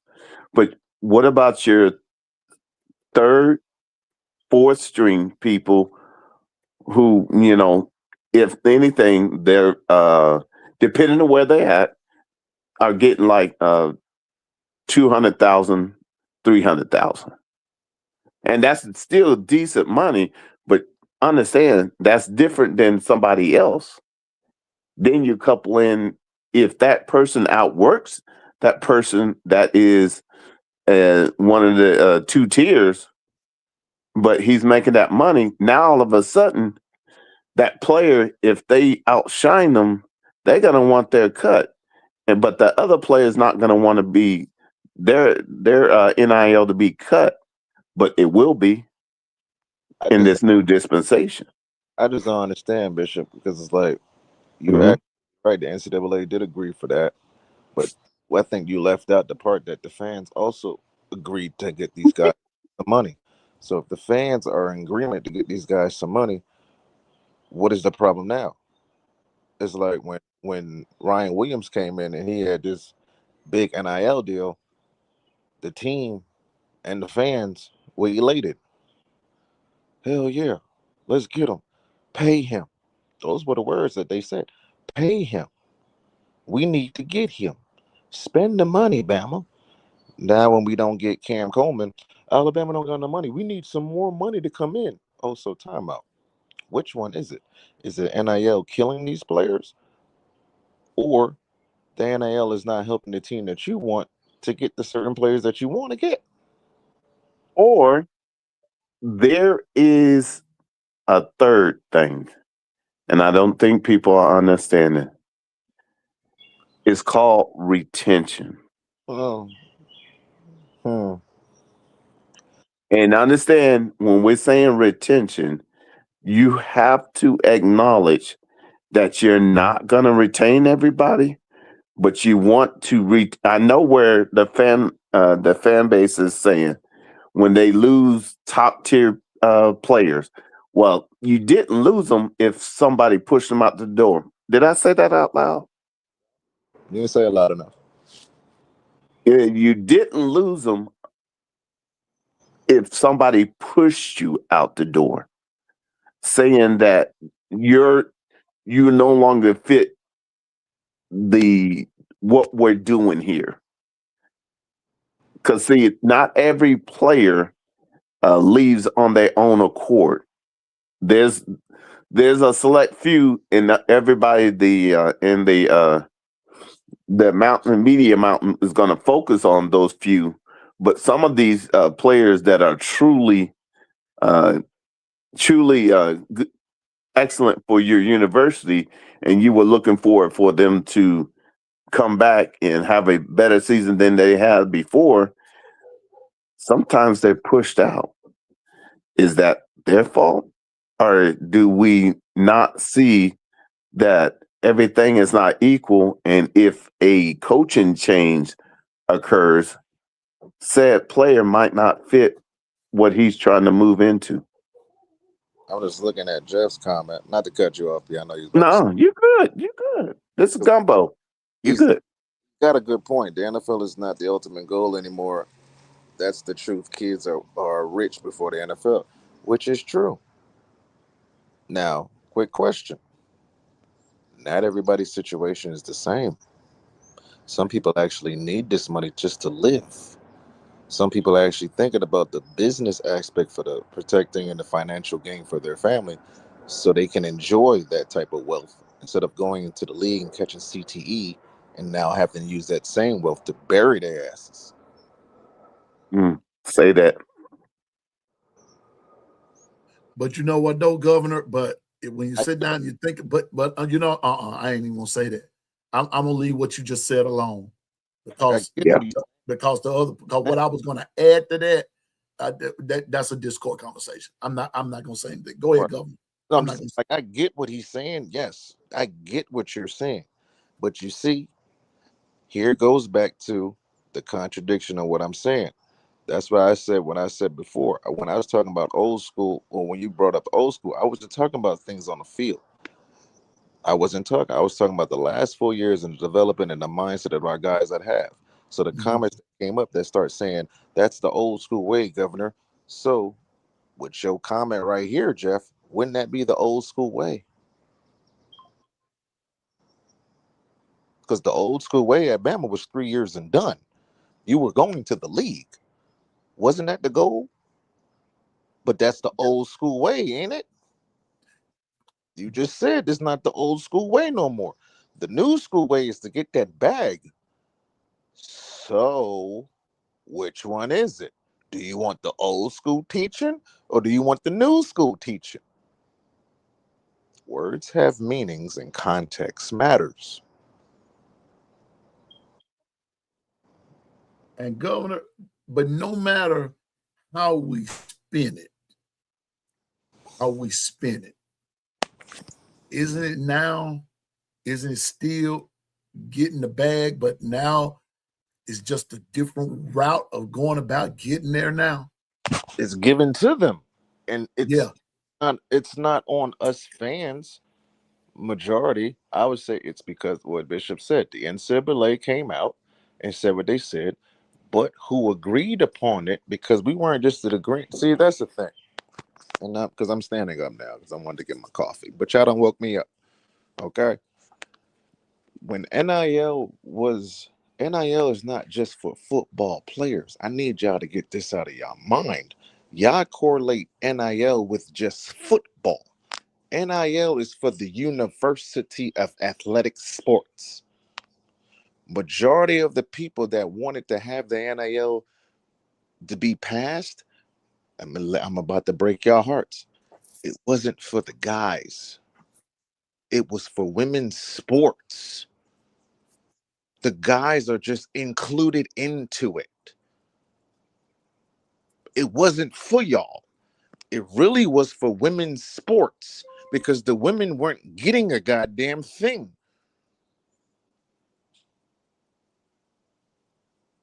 And I think y'all need to get your heads out of the clouds. NIL wasn't for the men's sports. The men were already getting money from the boosters. They were getting the fandom from the boosters. They were getting the fandom from the fans. What about the women's sports? Ooh. Ouch. That was NIL. The main reason was for the women's sports. Softball don't have a major league team. Their careers is over after college. Women's basketball doesn't get paid the way they need to be getting paid. NIL was not for the men. It was for the women.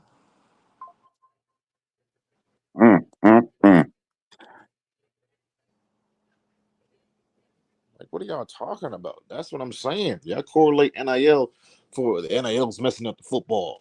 NIL is messing up the team and messing up the game. It wasn't for y'all. Really put that in y'all brain. That wasn't for y'all. It was for the women. Because women weren't getting acknowledged and getting the same type of benefits as the men were. They weren't being put in headlines. They might be put in headlines on draft night. But throughout the season, majority of y'all weren't watching women's sports. So the NIL was for women's sports, mainly, so they can survive. Well, Governor, I'm gonna take that one step further because I don't think it was just for that. I think that what the problem was, coupled with that, is that like things like track and field, track and field, baseball. You had your minor sports that were not getting any pub. When you use the women's sports thing, you're now. Let's break it on down. How about women's basketball? Exactly. Because who was okay? When you think of women's basketball, who comes to mind first? If you say UConn, you're wrong. I say Anna Tarazi. I'm always going to say UConn. I know you got, but who actually made it on, put it on the scene? Tennessee. Pat Summit. Yeah. Thank you. That's what I was trying to get at. Pat Summit was not getting the, what's the word I'm looking for? She was not getting the pub that she was supposed to be getting, and she was the poster, not just of women's sports, but of sports in general. She was just as good a coach as the John Woodens, the Bobby Knights, the Mike Krzyzewskis. Who else? All of them. Tom Izzo. Yeah. I don't. She was just as good. Well, y'all need to come to Discord because I'm over here butting up. Can y'all explain? I don't understand what he means with this question. So NIL was more an add-on for Title IX, is what you're saying? I don't know what is Title IX. I'm sorry, maybe I'm Title IX is for the ladies to check this out, to get equal pay. It's a minority thing.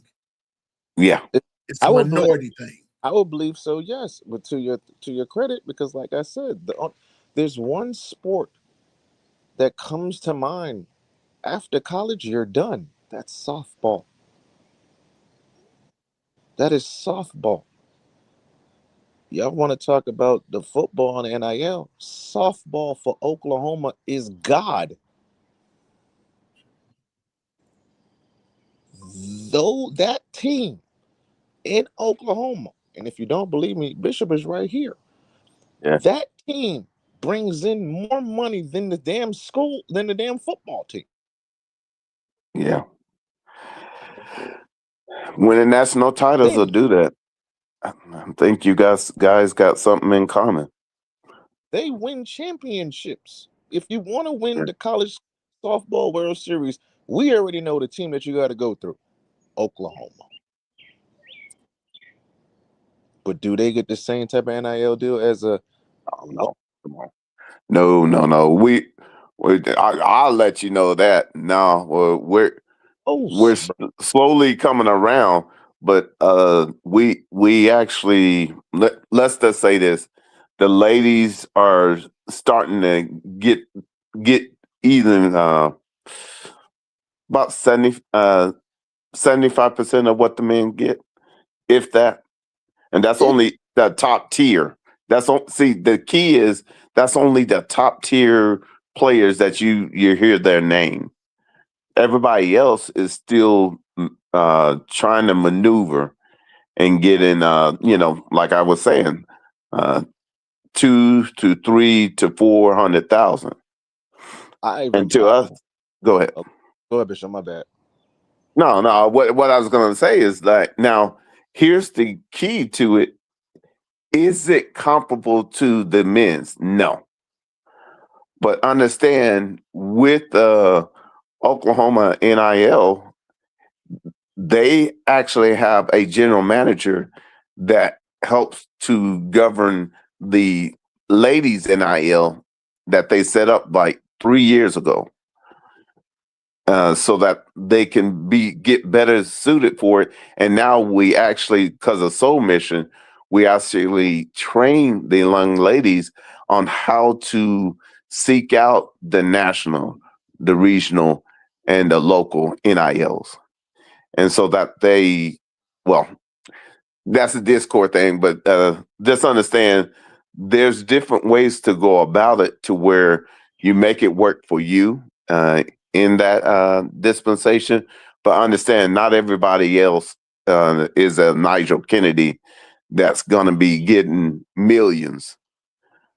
So, with that said, the ladies softball, the Oklahoma team now have arrived to where they at least getting 700,000, and that's huge for the ladies. Question, Bishop. Mm-hmm. I might start ruffling some feathers. How would it be possible, or would it be fair to say, Mm-hmm. if they said whoever wins the national championship, whatever sport that is, that you get additional NIL money, right? Mm-hmm. So, and that just going to that team, not athletics, to the team that won the net. Mm-hmm. Do you think that it will ruffle up some feathers with other sports? Prime example, I'll give it to you. Didn't Oklahoma win like 4 straight national championships in a row? Yes, sir. Mind you, each year they get whatever NIL. It's going straight to them. And each year they have winning. They won 4 in a row. If they start making more money than the college football players, do you think it'll be an uproar? Yeah, Okay. it would. And why But is that?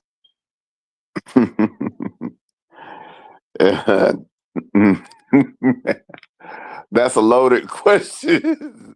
I That's a mean, loaded question. I'm being honest here, because Because see, then it super includes Title IX. mm, who will really be the big man on campus? Mm, say it Ladies. again. Mm-hmm.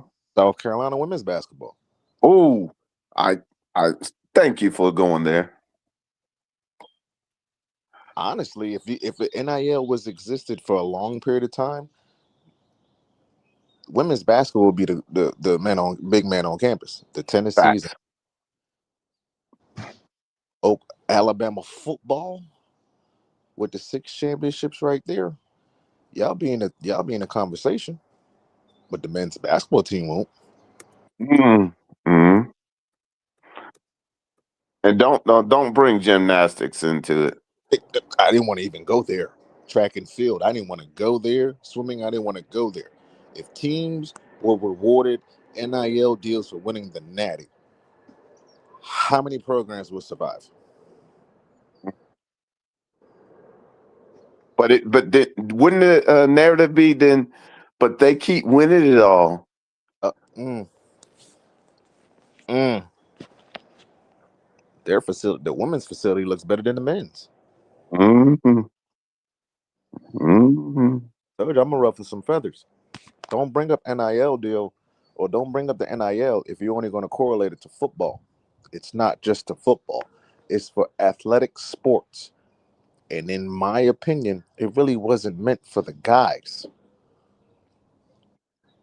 It was meant for the women. That's just my opinion. I'm not saying it's fact. I'm just saying that's my opinion. Because every time I hear the word NIL is messing up the game, no, it wasn't. We agreed upon this. How you gonna get upset? That's something that we agreed upon.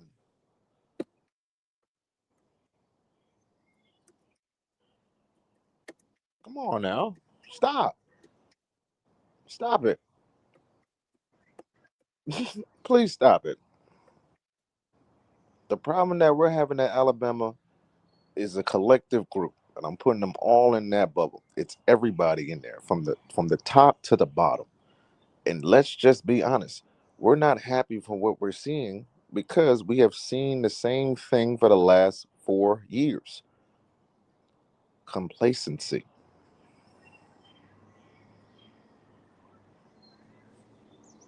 We talk a lot with our chest big, but it's been complacency. Willing Go to ahead, be. P. Go ahead, P. Y'all keep going. I just got some crazy news. I'm good. I'm good. Just Um, go ahead, man. I'm good. No. Go ahead, go. Y'all Finish. go ahead, Finish. Governor. I apologize. Finish Go your ahead. thought. I just don't understand it. It's like we want to pick and choose, and then when you go against it, or you're being negative. No, I'm trying to be realistic here. We try to point and blame everything else than we actually do see. It's the coaching staff and the players. I'm gonna be with P on this one. It's the coaching staff and the players. They gotta go together. Because when we win, we say the team, but when we lose, we want to say individuals. No, no. If they're a team when they win, aren't they the same team when they lose? Exactly. Come on. And Governor, I'm glad you brought that up because I'm talking about the collective part. That's where the fight is right about now. Is that when people get, if each school is getting 20 million smackaroos, right? They have to take that 20 million and distribute it evenly. That's how it's supposed to go amongst all of the sports venues at a school, not Yeah. just football. Evenly, because now, Governor Bishop, correct me if I'm wrong. Even in the revenue that comes in at the gate, the revenue that comes in through Now, yeah. Getting paraphernalia, isn't that revenue shared? Is shared. It's shared. It's shared. Now, it really ain't evenly, but football gets the top billing of it. But then I would say football gets like 21 to 24%. And then the remainder is spread out through all the rest of the sports.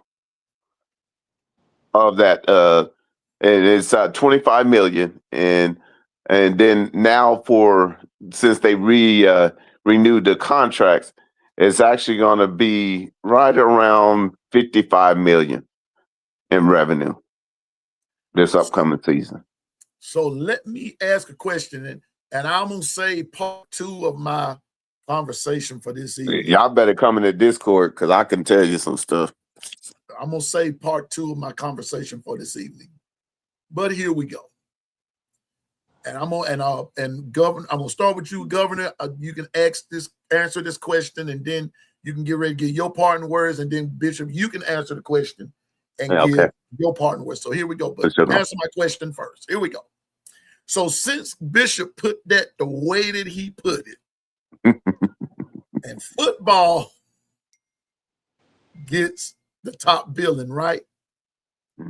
Governor, what about those schools that football don't get the top billing?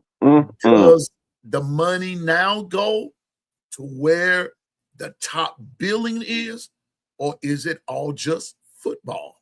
Go ahead, Governor. Well, I don't know. Should I answer this correct? Because I don't want to make it seem like I'm boring you because I see a statement. You look bored. So if Nick, he's picking at me. That's an inside joke. Okay. Like if you look picking bored, at me. Come on the show. We can make it entertaining. Jake from the stoop. But no, the money ain't gonna go to I don't know if it's going to go to the school at all. It's going to go to the school, but it might just go to the people that's higher ups. Ooh. So wait a minute, Governor, before you get your part, hold Governor, up. you Wait letting a some minute. insider stuff from the Hold up, Governor. Wait a minute. So are you telling me, are you saying to all of us that if a school is not football oriented, if that's not the main meal,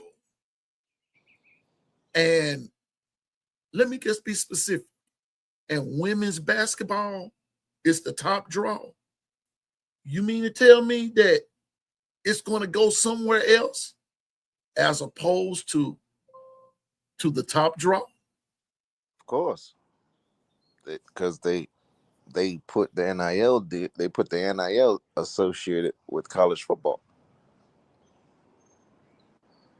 and we want to know what's wrong with America. That's exactly where they put it. NIL is, if you hear the word NIL, the average fan is going to think college football. Right. So and when we say NIL, we're talking about the collective. It's supposed to be the collective, but if their school ain't producing in any sport, yeah, all that alumni money is going in their pockets, man. It's not going to the facilities. They ain't going to the learning in the school. It's going right in their pockets. Come on now, Governor. See, but anyway, go ahead, Governor. Pardon words, bro. it's. I'm done, man. I'm done. I knew I shouldn't have asked that question, but Governor was the right one to answer the darn question. I'm done. I'm done. Hey, man, look, I just try to be realistic with life-changing decisions. I try to think outside the box, because always agreeing with somebody's narrative or opinion is not always the best thing. I was born into this world by myself, so I have to think for myself. It's just another day. The chat knows they either love me or hate me, but don't nobody hate you, Governor. the truth be hurting, man. The truth hurts sometimes with people, and I get it. So we don't like to be wrong, but we just got to learn how to accept change. That's a different conversation for the Discord. Today's Tuesday. Just enjoy your day, live life, live your life, love your loved ones, love yourself, and the person above is not going to ever fail you. That's just it. I hear you. Bishop, answer the question and then give parting words. How do I follow that? That ain't right. I'm not even gonna try. Shoot. Look. The bottom line is, with all said and done, thank you, Governor, for putting the truth out there and allowing us to partake in it. A lot of times our views are shaped because of the fandom that we bring and who we represent in our chosen sports. We need to keep in mind, though, the NIL is just a vehicle, but whenever people come into using said vehicle, how much knowledge do they bring to the table to be able to utilize it for all encompassing, or do they only do it for the top tier? Right. That's the question that you're going to get the answer to in the Discord. I will say this. I'm so glad that Governor said what he said, because see, the thing is that when we put up the NIL narrative, it's so easy to say, well, these kids, wait a minute. Y'all put the NCAA, put it out there, and now the rabbit has the gun. Y'all want to say something? The kids are only using the vehicle that you set up, and they found different ways to utilize it to maximize their opportunity. Ain't that capitalism? At its very best. So here's the thing about it now. Can there be guide rails? Absolutely. Why wasn't it set up in the first place? Oh, that's right. The NCAA was butthurt that unanimous decision to have them put out NIL because they realized, the government realized, well, you made billions upon hundreds of billions of dollars off of these young men. And women. Young men and young women. Yeah. And it was going to build facilities, being certain staffs, this, that, and the third, certain weather stations, this, that, and the third.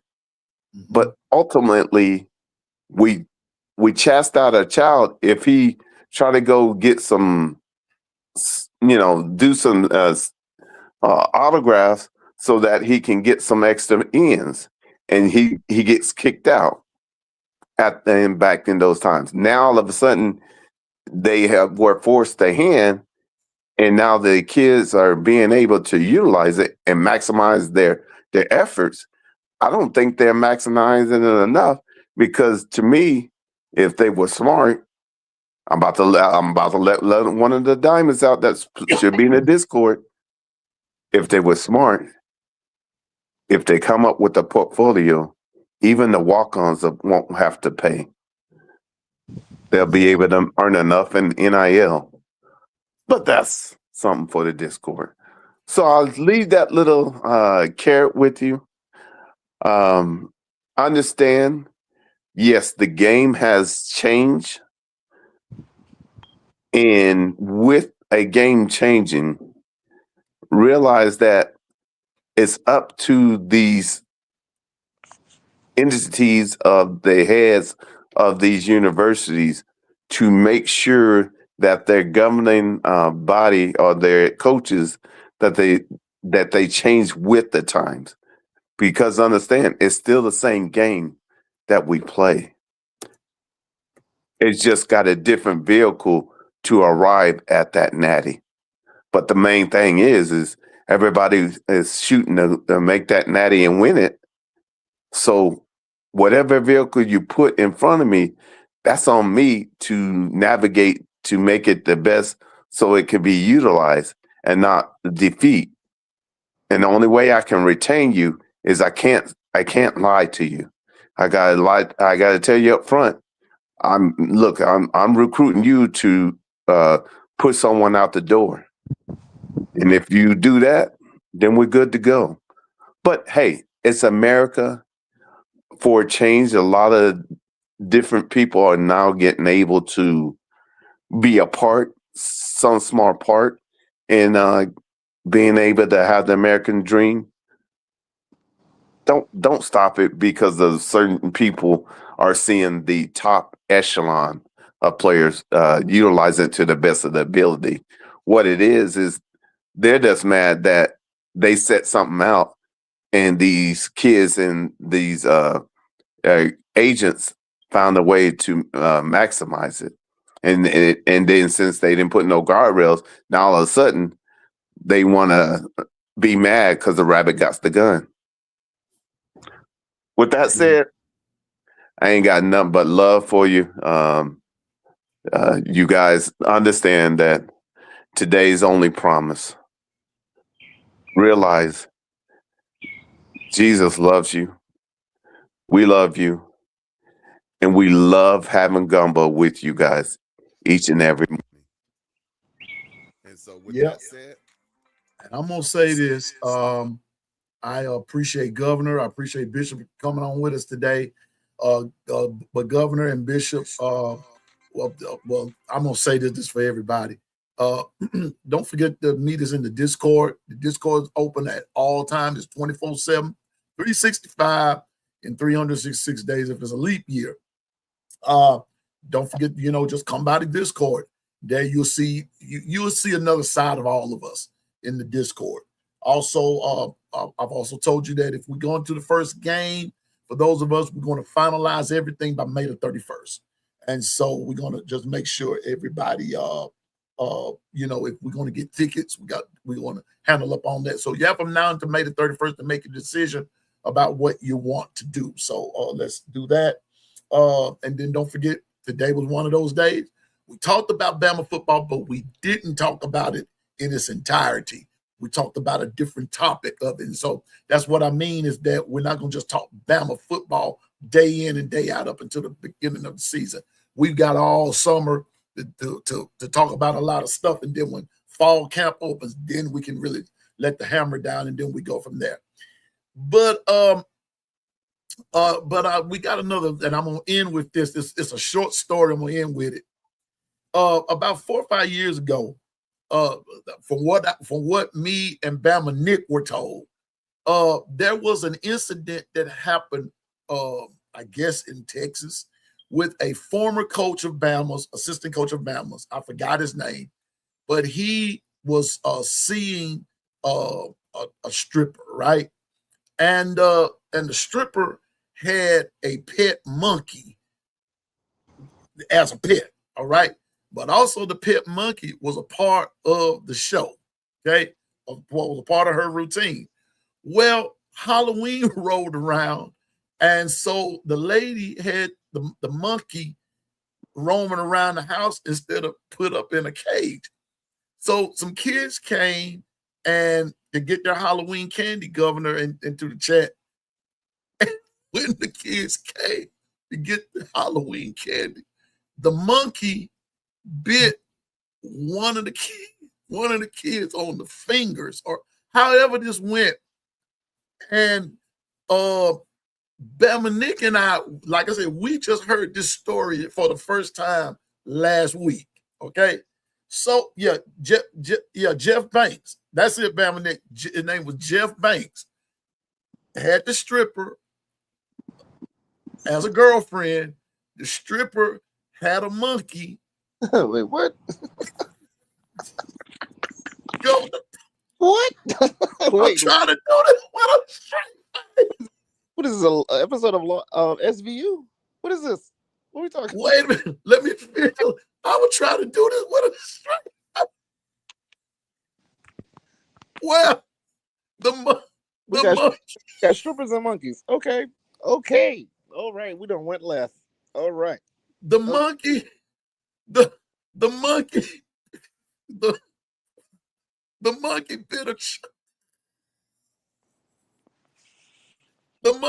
a child on the finger. Oh, Lord. Oh, Jesus. Okay. Oh. The child came to get some candy, and the monkey bit the child on the finger, right? So the question is, where did the monkey go? So me and Bama Nick, we've been on this quest trying to find what happened to the monkey. What happened to the monkey? What happened to the stripper? What happened to Jeff Banks? Everybody to come up missing. So Bama Nick said, don't go to his house. Oh, what you about to do? You got monkey strippers and kids. Whoa. Whoa. That's a bad disaster right there. Oh, Jesus, take the wheel. What? Now, see, that's why they want to bring this up. Because now you got Governor Starr. Here you go, Coach Carl saying, who was the monkey? Who was the monkey? Who was the monkey? The monkey was a real monkey. Oh, God. Okay. All right. Nobody reported this monkey missing. So nobody can find the monkey. Nobody can find the stripper. And we don't know which way Coach Banks got off to. So did she bite the people on the stage? See, now, Bama Nick, you see what you started. So Bama Nick said. What did the stripper say? Did she We, get we paid? ain't heard from the stripper. We don't know what happened to the stripper or her monkey. Or was the monkey the stripper? No. I'm just a lot of questions going on. See, Wait, what? Governor, see, for the longest time, I thought that the monkey and the stripper was the same person. Were the kids inappropriate? That's why he got bit? Like, what? The, the kid just came for some Halloween candy, and the monkey bit the kids on the finger. So we're trying to figure out what happened to everybody involved. I think the kids were taking the surgery. I think that's how this went. I don't know, but Bama Nick, all I know is we're gonna have to continue our search. We got to send the little people because they said you can't call them midgets no more. But I grew up in the age of we called them midgets. So he sent the little people to see if we can find these monkeys, find the stripper, and find the coach just to make sure that everybody is okay. I don't know if I want to be honest with you. That's a job for the first 48 or something. Because What? what? What? What is the episode of Gumbo Girls? What's going on? What's going on here? I want to know. All I want to know is what did the monkey look? What the monkey look like? What the monkey look like? You know, oh my goodness. You know, did the kid try to talk to the monkey? Just were they role playing? Was that really a kid? Yes. I don't know. This is a real life situation. The kid was attacked by the monkey, the stripper's monkey. Anyway, how you got a stripper and a monkey in the same establishment? Because they was in the monkey was a part of the stripper show. Wow. Oh, you know what? The more details that you're giving me is killing me right now. I don't even want to ask some more questions. You know what? I told you I'm done, man. Oh my goodness, boy. Oh my goodness. Ryan Fowler still looking for the monkey, according to Nick, hoping to get an update today from Ryan Fowler. I'm gonna be listening here at the game at 100.9 with Ryan Fowler at 2:00 p.m. Central Standard Time. And we're gonna find out if this monkey has ever been found, if the stripper is okay. And then my last question, we out of here. And if you're gonna go to the Discord, you can go. But my last question is, did the coach marry the stripper? Or the monkey? That's some real development right there. You got a monkey as your on scene. She's part of the act. You know, yeah, he whole lot of monkey business. The monkey was standing on business, and the stripper was standing on business. Everybody was standing but them cheering. Them cheering started running everywhere. But anyway, the monkey he was the bouncer at the door or something. And I'm gonna have to forward. You know what? 401k. I'm gonna have to forward y'all this. I'm gonna have to forward y'all this story so y'all can see that nobody's making it up. This is real. It's a real truth. It's a true story. The monkey bit the kids. The monkey was a part of the stripper's routine, and she was married to a coach. That's what was told to me. That was my first time. That was my first time. You know, he was monkeying around and found. Oh, anyway, let me go. Y'all, great show today. We will have a show this evening. I'm scared. I think I'm gonna come on at 4. I'll come on at 4:00, and I'm just gonna stay on an hour this evening from 4 to 5. But we're gonna have a second show this evening. I'm gonna get to what I was gonna get to this morning, but I'll get to it this evening and everything. But you listen, y'all have a great day today. Thank you all for your time. Thank you all for your attention. Thank you, Governor. Thank you, Bishop. Thank you, Coach Carl, for coming. Thank you, Twister. Thank you, Latoya. Thank you, KT. Thank you for all of the Gumbo Chefs for coming. Also, thank you to Dwight, my producer. Thank you for everybody that does what you do. And just remember to stay focused, drive, and go forward in the name of the Lord Jesus Christ. You can do all things through Christ that gives you strength. I promise you that you can. But you got to first put your trust in the Lord. Trust in the Lord with all your heart, and lean not into your own understanding. In all your ways, acknowledge the Lord. He'll direct your path. When he directs your path, then I promise you, you will understand your plan. You'll understand your purpose, and you will like what you see because you're giving it to him. But just continue to trust him. Remember, this kitchen is big enough for everybody to cook in, and that for everybody to get something to eat. So come on in and do your good cooking, whether it's gumbo or steak for Stephen. Somebody's ready to hear from you. Just remember, Piano Man don't know everything. I just know what I'm talking about. So with that being said, continue to be a great fan, but be realistic. Now, I know realistic for Stephen says went out with Radio Shack, but realism has always been here. And I'm going to continue to be real with you. Never fake. Fake that. Anyway, continue to be real. So with that being said, the kitchen is closed. The Gumbo Chefs have left. And I hope none of the Gumbo Chefs are out looking for a monkey, a stripper, and a coach, and some kids that ain't got no. But anyway, just don't go looking for them. Right? So with that being said, the kitchen is closed. The Gumbo Chefs have left for this morning, and Piano Man is out. I will see you this evening. Y'all have a great day, and don't forget, Roll Tide. And I'll see you in a little bit. All right. Hopefully we'll be back at 4 o'clock. Hopefully later Latoya will be on with us, and we're gonna talk some more Bama football. All right. See y'all in the Discord. Roll Tide, everybody.